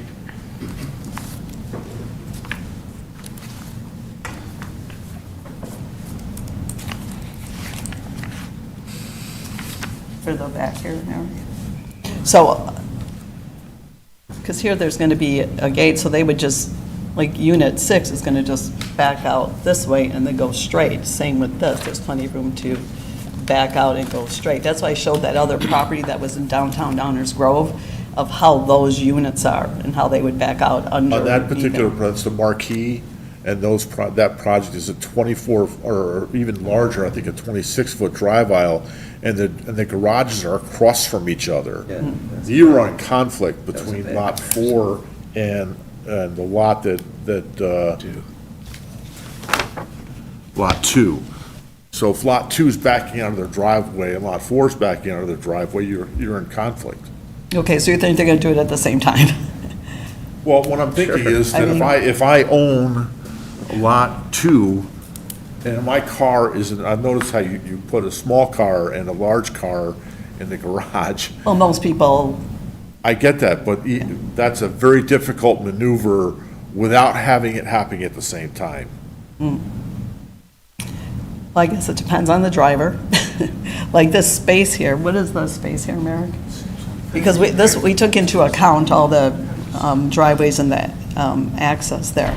I mean, as far as two people at the same time, if someone's garage is open, they would, see that. So, I mean, this is across from the train. I mean, the people I think who are going to live here are people who want to go downtown and not be going in their car. And like the one guy say, oh, they're going in and out 10 times. Most people don't do that. They go to work, they come home, they're not going back and forth. But if they would do a turn and they're just going to back out, there's room there. We took that into account with all the So Lot dimensions. 2 would have to back all the way to the alley to get out, correct? Lot 2? No, I don't think so. So he's talking about Lot 2? No, this is. 4 does, for sure. He's talking about backing out They'd to, either have to do that or back their car in the first time and pull out forward. in here with the think. cars. He wants to It would be a talk about the car. multiple point turn if they didn't back all the way out. Could be a 3-point turn. Yeah. If you look at the driveway here is a 24. Yes, sir. I see that you signed in. Would like to swear you in. Do you swear that everything you say will be the complete truth? So help you God. I do. We need his name. And your name is? My name is Mark Salmon. So the driveway here is over 24 feet.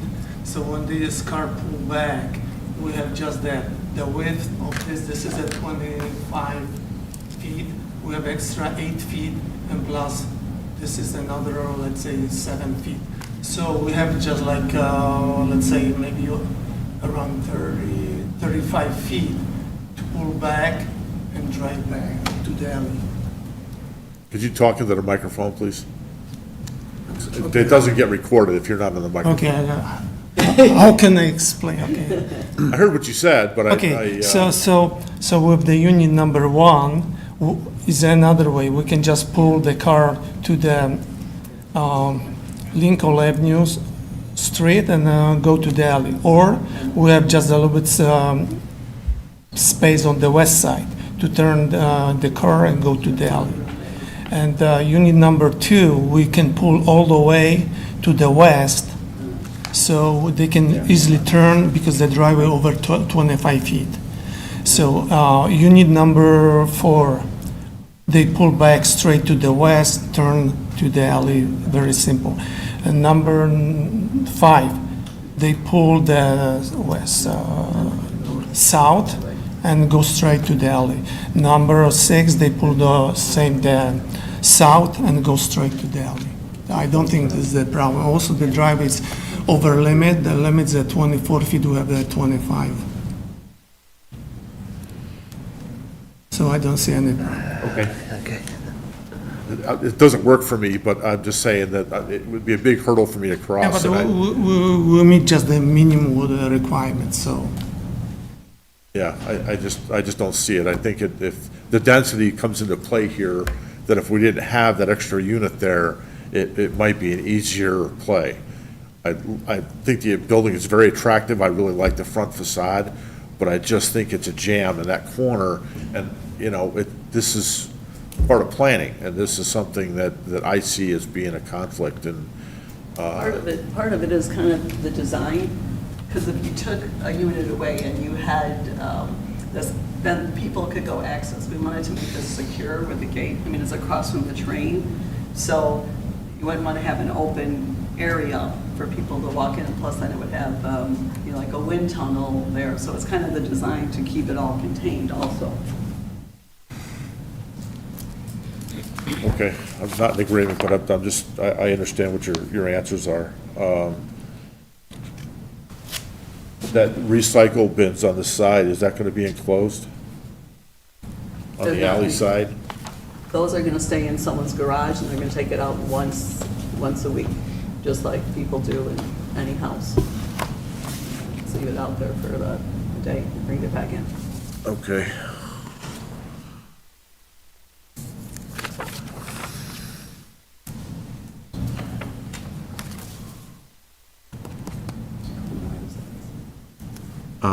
I wanted to discuss the findings of fact, too. I don't really agree with the findings of fact as presented. I drafted those. Their answers. Oh, theirs, from their attorney? Yes. I'm sorry, because I drafted them also based Now, on. would I ever object to something that you drafted? No, I actually made a mistake in one of the findings of fact about the density variance. Okay. And I apologize for that, but go ahead, Commissioner, I'm sorry to cut you off. No, that's all right. Just want to follow my story. Well, yeah, but anyway, because of John, I'm chuckling about it, but I really don't, when I look at criteria number one, that the property in question cannot yield a reasonable return if permitted to use only the conditions allowed by the regulation of the district, I really don't see that your findings of fact meeting that criteria. I also don't think that it doesn't have unique circumstance here. This is like normal lot configurations. There really isn't anything that is out of the ordinary here that I see anyway, and I don't really see that. I see that the project has conflicts with the driveway, and I conflicts with, in my mind, density. However, I do like the building. I do like the building, but I think that the conflicts, because of those conflicts, I would not be in favor. The densities are kind of like all over the place, and some of them are apartments. I kind of get it. It is setting precedents for other R5 districts around town. And I just, this is unique, but I think that the negative really outweighs the positive here, even though I really like the building. You did a really good job on the building. I just have problems because of my background geometrically to make that negotiation or that navigate the traffic behind the building. It's a problem for me. So with that, I'll just pass it along. Thank you. Commissioner Scales? Yes, thank you, and thank you for the presentation. I appreciate it. I have a couple of quick questions, and I guess to tag on to Commissioner Lavoie's comment, for staff, was there any commentary regarding the interior traffic flow from the garages from any of the other reviewers or building or fire or anybody? This project went through multiple revisions, from 2 separate buildings to a different corner condition. What is presented here didn't have any concerns for staff because it met the 24-foot width. They provided a little bit of a turnaround there up by Lot 1. So neither our engineer, the planner, who was me on this project, building raised any concerns with the geometry that was happening back there. Okay, thank you. And then my question on trash collection. So is that happening in the alley? Everyone's going to the alley, or are they putting their trash out on Burlington or Lincoln? In the alley, they'll It's in just, the alley there. have their garbage cans in the garage, they'll just walk out the gate. Okay. Whatever day of the week it is, put it there, at night, come home from work, come take it. Okay, I don't believe we can hear you with, So somebody will go and put their garbage will be in their garage, like we all do, and then they'll take it out one day a week and bring it onto the pad in the alley. They'll just walk out the gate and then put it there, and then when they come home from work, they'll just go back and bring it back inside the garage. Okay, So thank you. So this way, there's nothing floating around the alley. Okay, appreciate that. And then the retaining wall, is that going to be higher than the elevation of the, I guess, the ground? Can you help me understand that? You have to answer the west side. Yeah, this is going to be the higher, but with the railing, 36 inches railing to support, there's a, I think this was on the elevation. Yeah. you took on the west side? I think so, yeah.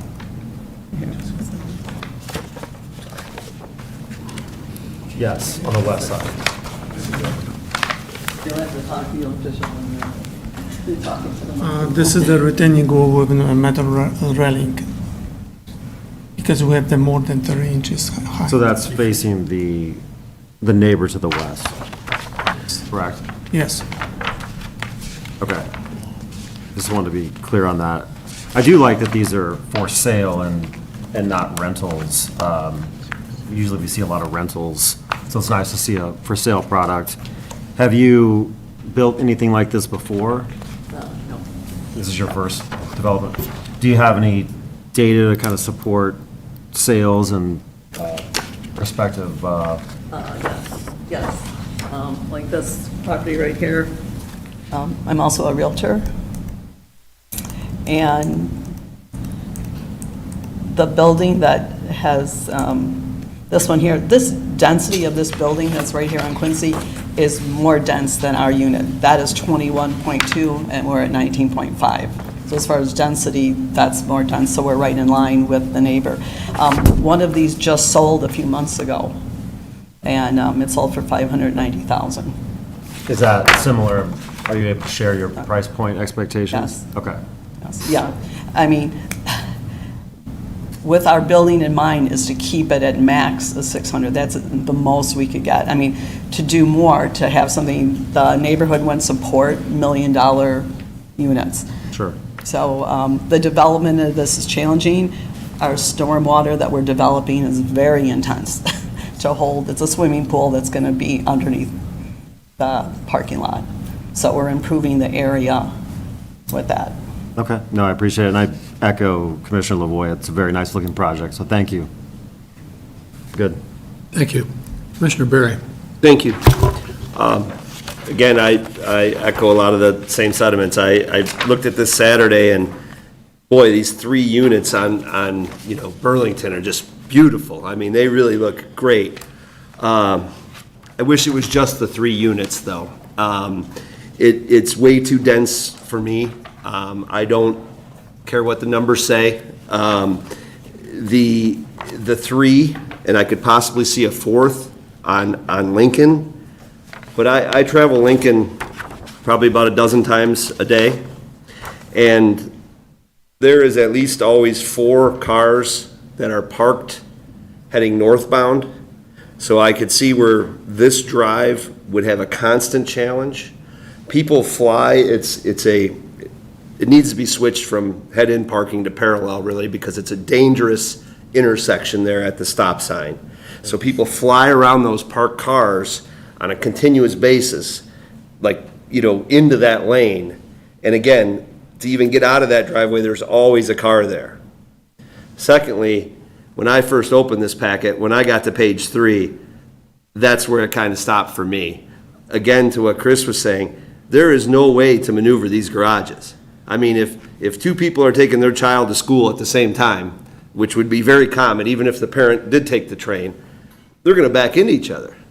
You know, if somebody's going to be washing their car or something in the driveway, the other garage is completely useless. You would be stopped. And then, again, to have to back out, and then I think of when there's snow, and where would that snow go?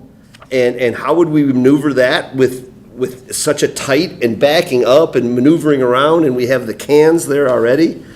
So it kind of died pretty fast for me. Those issues there, it's just too many. Again, I love this 3 layout along Burlington. I think that's fantastic. If it had straight-in garages off the back, something like that, I love it. Possibly a 4th unit on Lincoln, I could see, but the 6 is just way too much for me. Right here is where all the snow would go, just an open area for snow removal. And as far as 2 people at the same time, that would be courtesy. I mean, even in where I live and there's a home, if someone's backing out, I still wait. Nobody backs out at the same time if you see the other garage open, because they're gonna go right down the street. So I guess I don't see that as an issue. Yeah, I wasn't looking for a rebuttal back and forth. I was just taking my time here, but that's why I'm going to be a no for this project, are those items. So, thank you. Commissioner Peterson. You know, when the village plows the alleys, it's gonna all go into your parking lot. It's gonna be a constant battle every time they go down the alleys. That's, you know, where Harold's right, and if you put your snow there and the village comes by, it's just gonna keep going back and forth. But anyway, I love the building. What I don't like is the very, very minuscule front, side, rear. It's almost too big for the lot.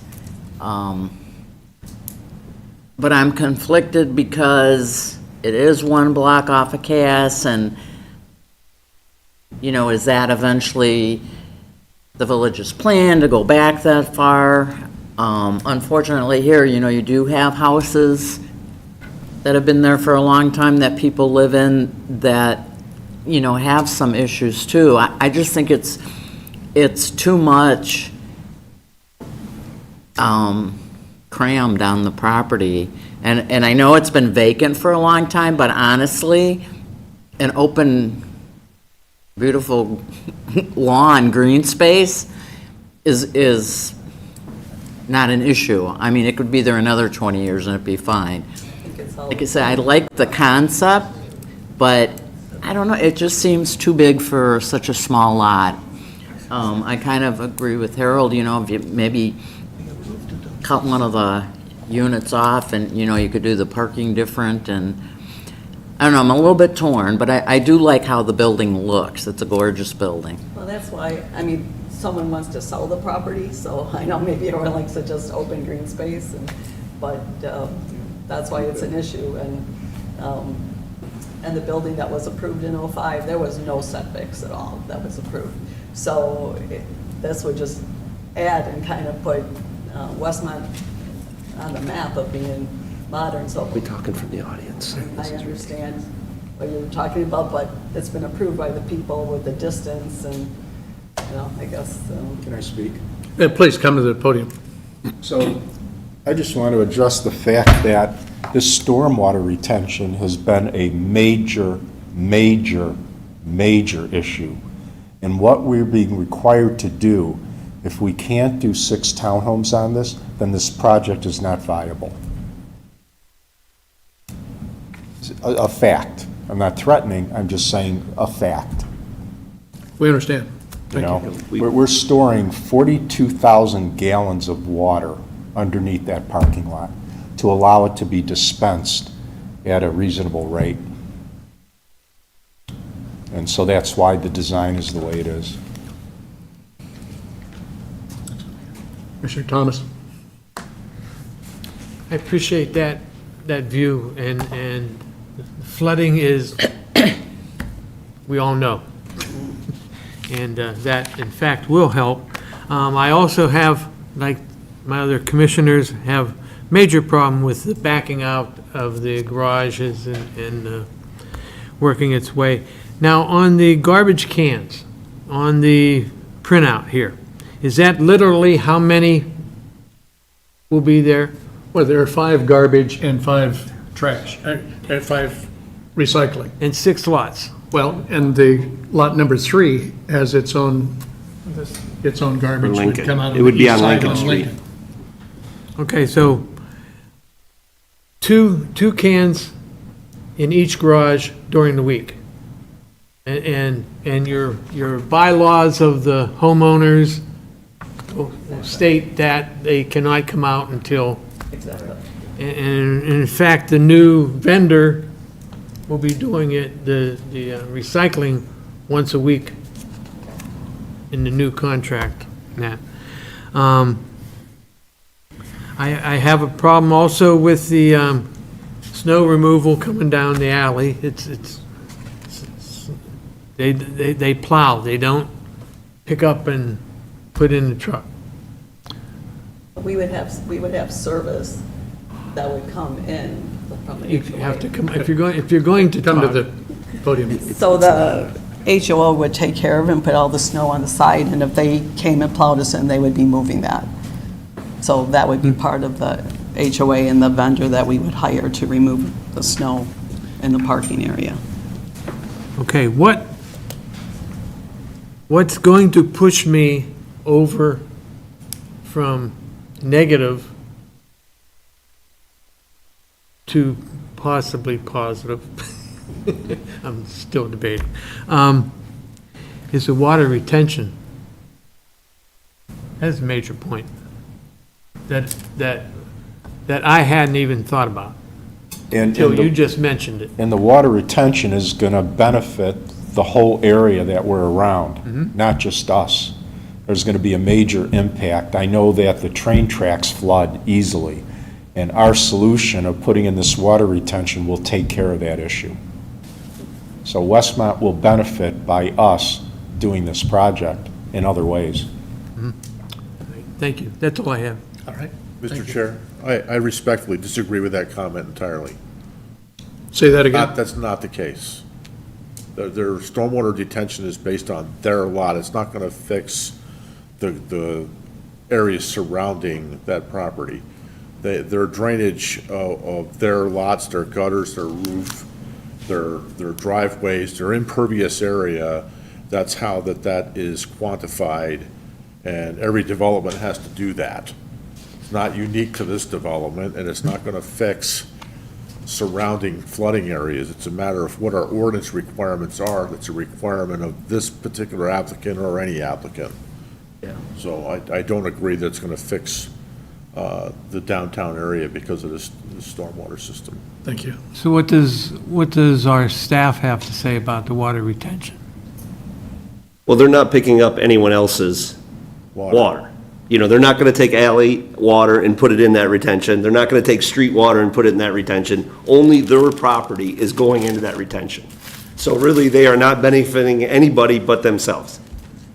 You know, they're not creating any problems for the neighbors. Right. But they're not helping any of the neighbors by taking their water. Right. You know, because again, it's for their property only. In speaking with Jamie, the engineer, he said we are helping and benefiting the area, because we were talking about how come so much, and he said we are benefiting the area. That's Jamie Patterson, Yes. village engineer. Well, again, I would have to question that, because if you're not piping any other water into there, again, we're not looking for a back and forth. It's usually the petitioner has their time and then we talk. So this is an unusual meeting to me that people are interrupting and so, you know, however you guys want to proceed, I guess. My name is Phil Wolf. I'm the engineer for the developer. You're absolutely right, they're not taking water in from anybody else's. There was a stormwater report that came along with the submittals here. In the existing condition, the runoff from this site is over 1 cubic foot per second. The ordinance requires 1/10, 0.1 CFS per acre. This is 13,000 square feet, so the release rate coming off of this site is less than 10% of what it is in the existing condition. Would you consider that helping the downstream? Sure, yeah, it's helping because it has less, yes, so, yes, it is helping, it is. But it will not help with the Burlington flooding, okay? It will not help with the railroad track flooding, just to be clear on that, okay? It's not going to solve all the Yeah, no, problems. it is. But when you reduce the release rate coming off the site, it does make improvements to downstream flooding conditions. Absolutely. You can't improve all of them unless you start storing hundreds of times what they're storing here on this property. Sure, thank you for the clarification. Thank you. Mr. Zakiri, it's your turn. Yeah, I agree with the commissioners that it's a beautiful looking building.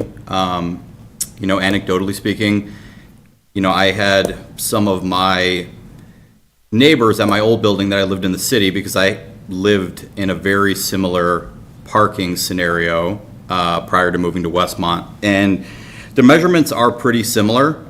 You know, we were just at the minimums. And, you know, having lived it myself, was it challenging at times? Yes. Is it impossible? Definitely not. You know, we handled snow removal with an alley where the city would come, plow it right back into our driveway. When they went through, you got to go clear it again. You know, it's not the greatest experience, but, you know, you can compare it to, you know, a plow going down, you know, my street, South Wilmette, and putting it right back onto my pad as well. So, for me, I don't really see it as an issue. I like the project, so. Thank you. I agree that the city pushes snow in the bottom of my driveway every time it snows. Unfortunately, I'm married, and I have a wife who goes down there and cleans that out. You're on record. Lucky guy. Now we are recording. Well, I'm speaking the truth. I mean it. But, so I don't see that as a stopper. I see that, I mean, it is, to me, it would be very awkward backing out of these garages every day, but that's. The most effective thing. It's not impossible, and I would not see that as a stopper. What has happened in my experience is that folks learn that it's much easier to back into their spot and pull out forward. So that's what I did for 6 years. That's what a lot of folks did. And we backed in off an alley. Again, challenging, annoying, sure.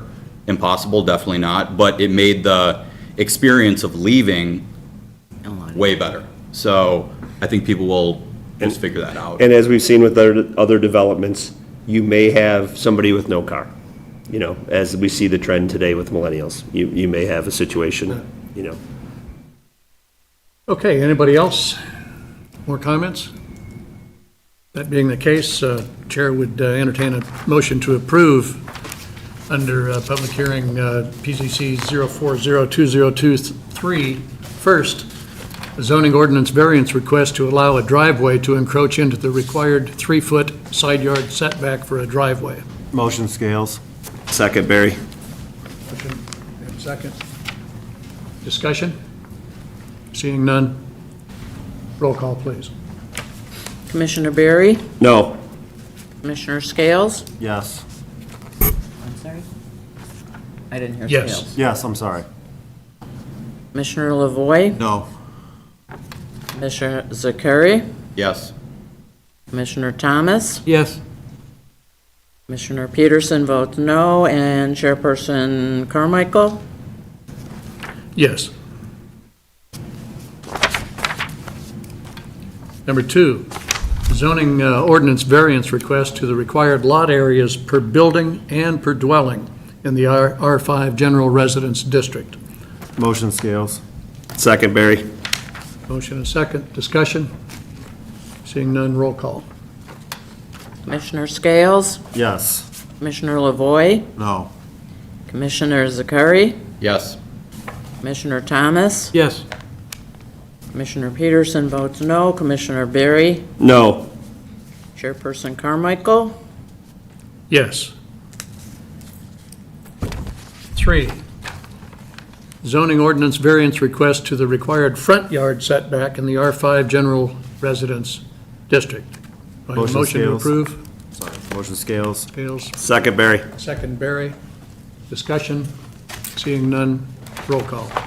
Commissioner Lavoy, No. Commissioner Zakari, Yes. Commissioner Thomas, Yes. Commissioner Peterson votes no, Commissioner Barry, No. Commissioner Scales, Yes. Chairperson Carmichael.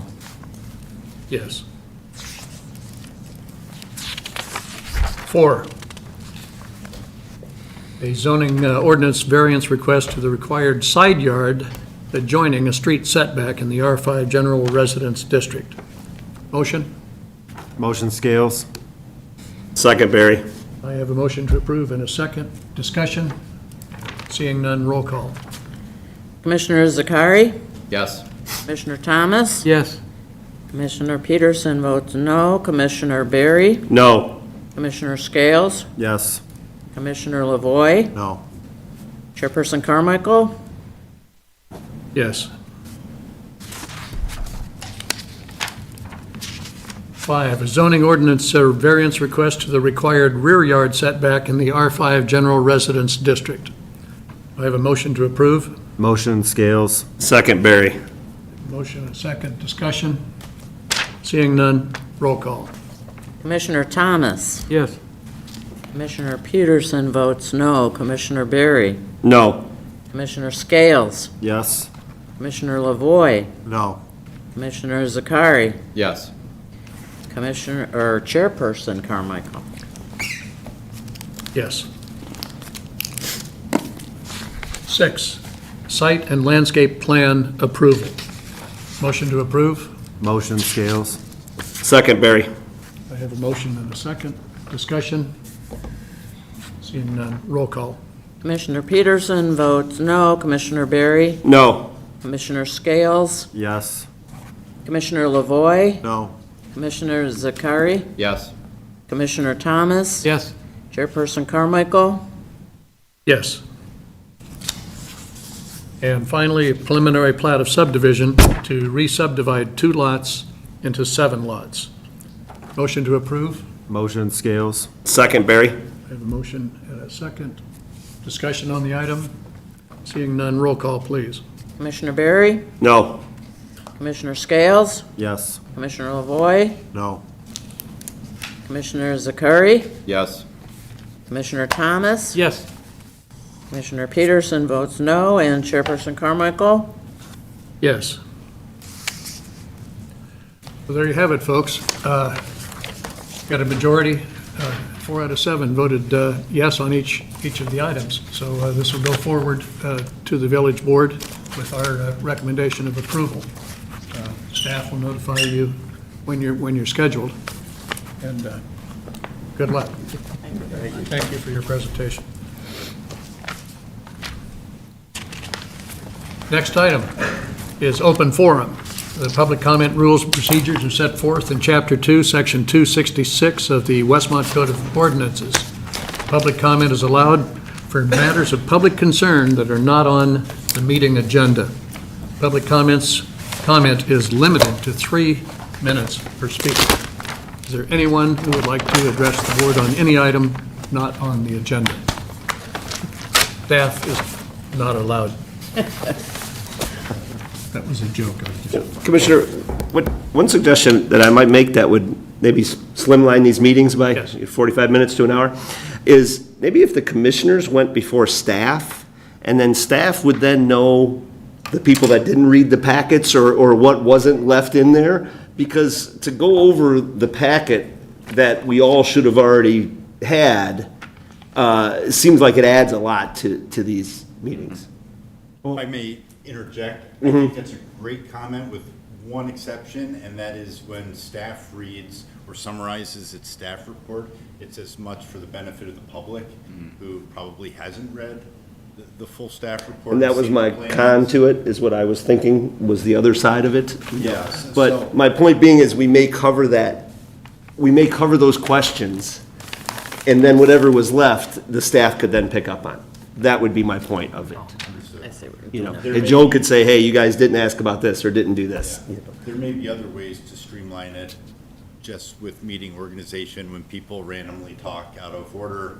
I agree with that. I was Commissioners trying to make a comment. I heard you make that comment, and I kind of agreed with you that if Commissioner Thomas is in the middle of making his, his comments, he should be allowed to do so uninterrupted and not have someone come up repeatedly to, oppose what you're saying. Unless you ask a question and want them to come up. It- To the floor. Right, like Chris did. Chris I know asked it, that when the petitioner is finished and the public comment is finished, the public hearing is closed. And when someone wants to come up and debate, as you say, or argue or make another point, the chair could easily say, I'm sorry, public hearing is closed, now it's only commissioners. But it seems to me that in fairness, it takes more time, but. It's just hard in a situation like that where she's. In fairness to the public and to the petitioner and But everything. she's not even at the mic. I'm inclined it's. to allow them to. But she's not even at the mic. So then it's not even getting recorded. To me, that's a time to. Yeah, good point. Is there a formal period, because I agree with that statement, but is there a formal period once we've finished our questions, or to the point I think LaVoy made, which is you call them up for a question, but is there a rebuttal period at the end that's formal or not? No, unless the chairman wants to say if Customary you have any right. closing comments to make. But usually, once they do their presentation, public talks, they answer any additional questions the commissioner has, at least in this village, that's it. And it goes to a vote, and at that point, all comments done. Because I'm with Barry, I'm all for efficiency, for sure. Okay, next item is miscellaneous. Nothing other than our next meeting, is second Wednesday in April, April 10th. I have one Same thing to time and add. So we sent out the survey to everybody's emails about changing the meeting time to 6 PM. Yeah. We got a positive responses to that, so we're going to move forward with pursuing that time change. That does not mean the next meeting will be at 6 PM. We will notify you once we go through the proper process of notifying the public and our requirements. So don't expect that time change to happen until we notify you directly. Chris, did you have a comment? Yes, I had one comment too to help facilitate things. I sent an email to Jamie today requesting the packages be sent electronically because I know I'm mobile all the time. I don't want to carry around all of the hard copies. I really want it on my computer so I can do things efficiently. I think we do to your village email. Yeah, I got it. Directly. That's all I get. Yeah. We get the package. So if you do have issues with the village email, reach out to. That issue. I know. And it's because my computer doesn't allow me.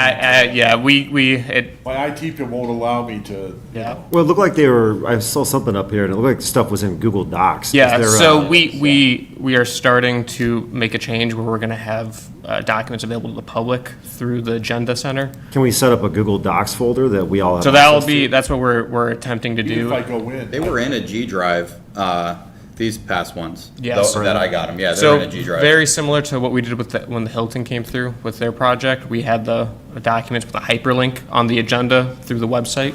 That's really helpful to me. We're trying to move forward with having that with most cases as we get their documents for the public to view. Then the public is more informed as well. If I can interject for a second. So the difficulty with the village email, and I learned this just yesterday, because I know that several of the commissioners have issues getting in, is that if you don't get in once a week, then it wants you to reset your password.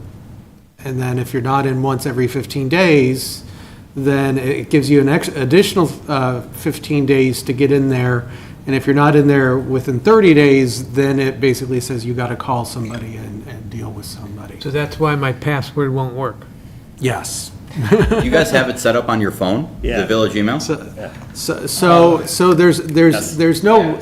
no remedy that IT But can make. it can be FOIA though, so just so you know, if you have it on there, you know. There's no remedy that IT can make. Hopefully. What do they call subpoenaed, right? I mean, or. Well, with FOIA, if it's. I didn't mean if FOIA, it's I'm sorry. Through the village server and village email. Looking for the IT server. Can collect all of those emails.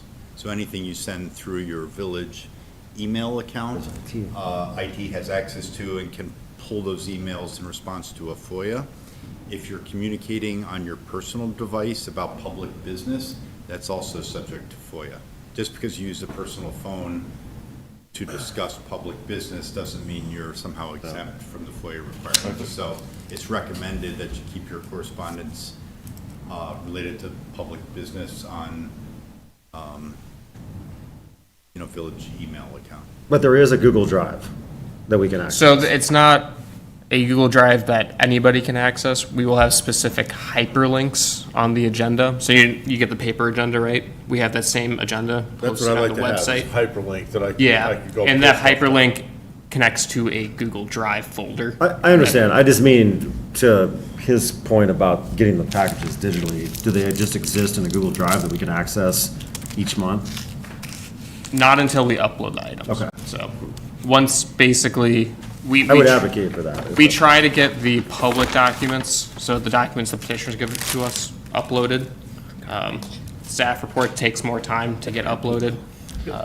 And right when we get the staff report uploaded, that's when you get the notification email as well, for the digital copies, the PDFs. Yeah, Scott, also, I don't know how you feel about this, maybe John can help, is I would like to get the stuff sooner. Rather than just a handful of days before the meeting. That's always a problem. It's always been that way, but when we're dealing with very complex issues and bigger projects, we need more time. And even if it's not the formal, even if we're being kept informed, posting something that's not official, but I don't know if we can do that or not, but. So what I'll say is. Have just a handful of days to look at multiple projects of this complexity is difficult. So my understanding at least is, and John, feel free to correct me, is once we post the agenda, we have documents available to the public that the petitioner provided to us. So if somebody came to the window requesting to see what was posted on the agenda, they have access to come in and look at those documents. They can't take anything, can't take pictures, anything like that. But they can view them and then leave at their leisure. But to answer your question, understand, it makes absolute sense. It'd be great to have stuff a month ahead of time. I'll try to defend staff a little bit. I work with them regularly, and we've got one planner and one community development director who's running it. Basically between them, every single zoning matter that comes through the village. Right. And their time, and, they're working long hours, and it's hard for them just to meet a deadline to get a staff report drafted. Yeah. And they're trying to be developer friendly when someone wants to get on an agenda, but they might not be able to prepare a staff report until literally the week before, and that's when you get the materials. So I don't know how to solve that problem. Yeah, what I'll say is, I may have mentioned it before, but the petitioner items, once the agenda's posted, we're gonna try to upload those to the website. So those at least are viewable. The staff report takes more time, because we also have to Yeah, review you those get that documents. early, I'm okay with that. Yeah, so that's what we're trying to move towards, I should say. We have a computer system that sometimes is hard to work with, so. Okay, there's another issue that I think that we should address, and that is that some of the commissioners were approached by a resident on a particular petition tonight. And you really, I shut it down. I won't even discuss it. You need to look at this thing independently without any influencing factors. And that's really important, that you're not influenced or being biased by somebody else. John, correct me if I'm wrong, but there's public hearing and public testimony that happens, and reaching out to commissioners really shouldn't happen. You're absolutely right, and I'm planning to address that with you guys, not necessarily at this meeting, but in the future. But now that you've brought it up, this is the public hearing. This is the time for you to hear testimony for or against, and to review documents, and all testimony has to be provided under oath, and that's by state statute. So when a resident comes in, or someone from the outside, or a developer, and wants to talk to any one of you about a project outside of the public hearing process with comments that aren't sworn under oath, that's improper. And it's never been a problem in this village. It's always been, I think, understood by most residents and applicants that they can't talk to planning and zoning commissioners in advance of a public hearing, or the judge and the jury, in a way. And if someone does approach you, they may have come from a good place, good heart, just wanting to inform you, and you have to politely shut them down and say, I can only listen to your comments during the public hearing process. Thanks for trying to reach out to me, but you're welcome to attend and speak. Yeah. And so you know that has happened to me several times. Yeah, no, it happened to me before this first, Yeah. before this first meeting. I was like, oh, wow, is this normal? Just Yeah, shut it down. and me too, and I just say, the meeting is second Wednesday, come to the meeting. Well, there's a letter in the mail for me.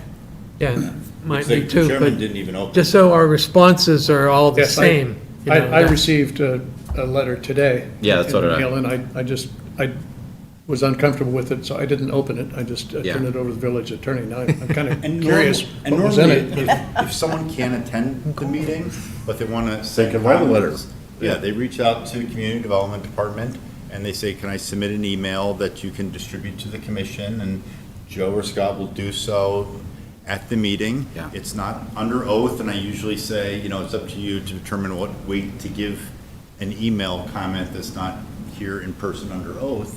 But we don't say, no, we're not going to distribute that. But that's the proper channel That's for the them proper to, channel. Okay. to do Very that. good. Thanks for bringing that up, Chris. At this point, the chair would entertain a motion to adjourn. So moved, Barry? Oh, sorry. Barry and who? You? Thomas, seconded by Barry. Go ahead, whatever you heard. All in favor, say aye. Aye. Opposed?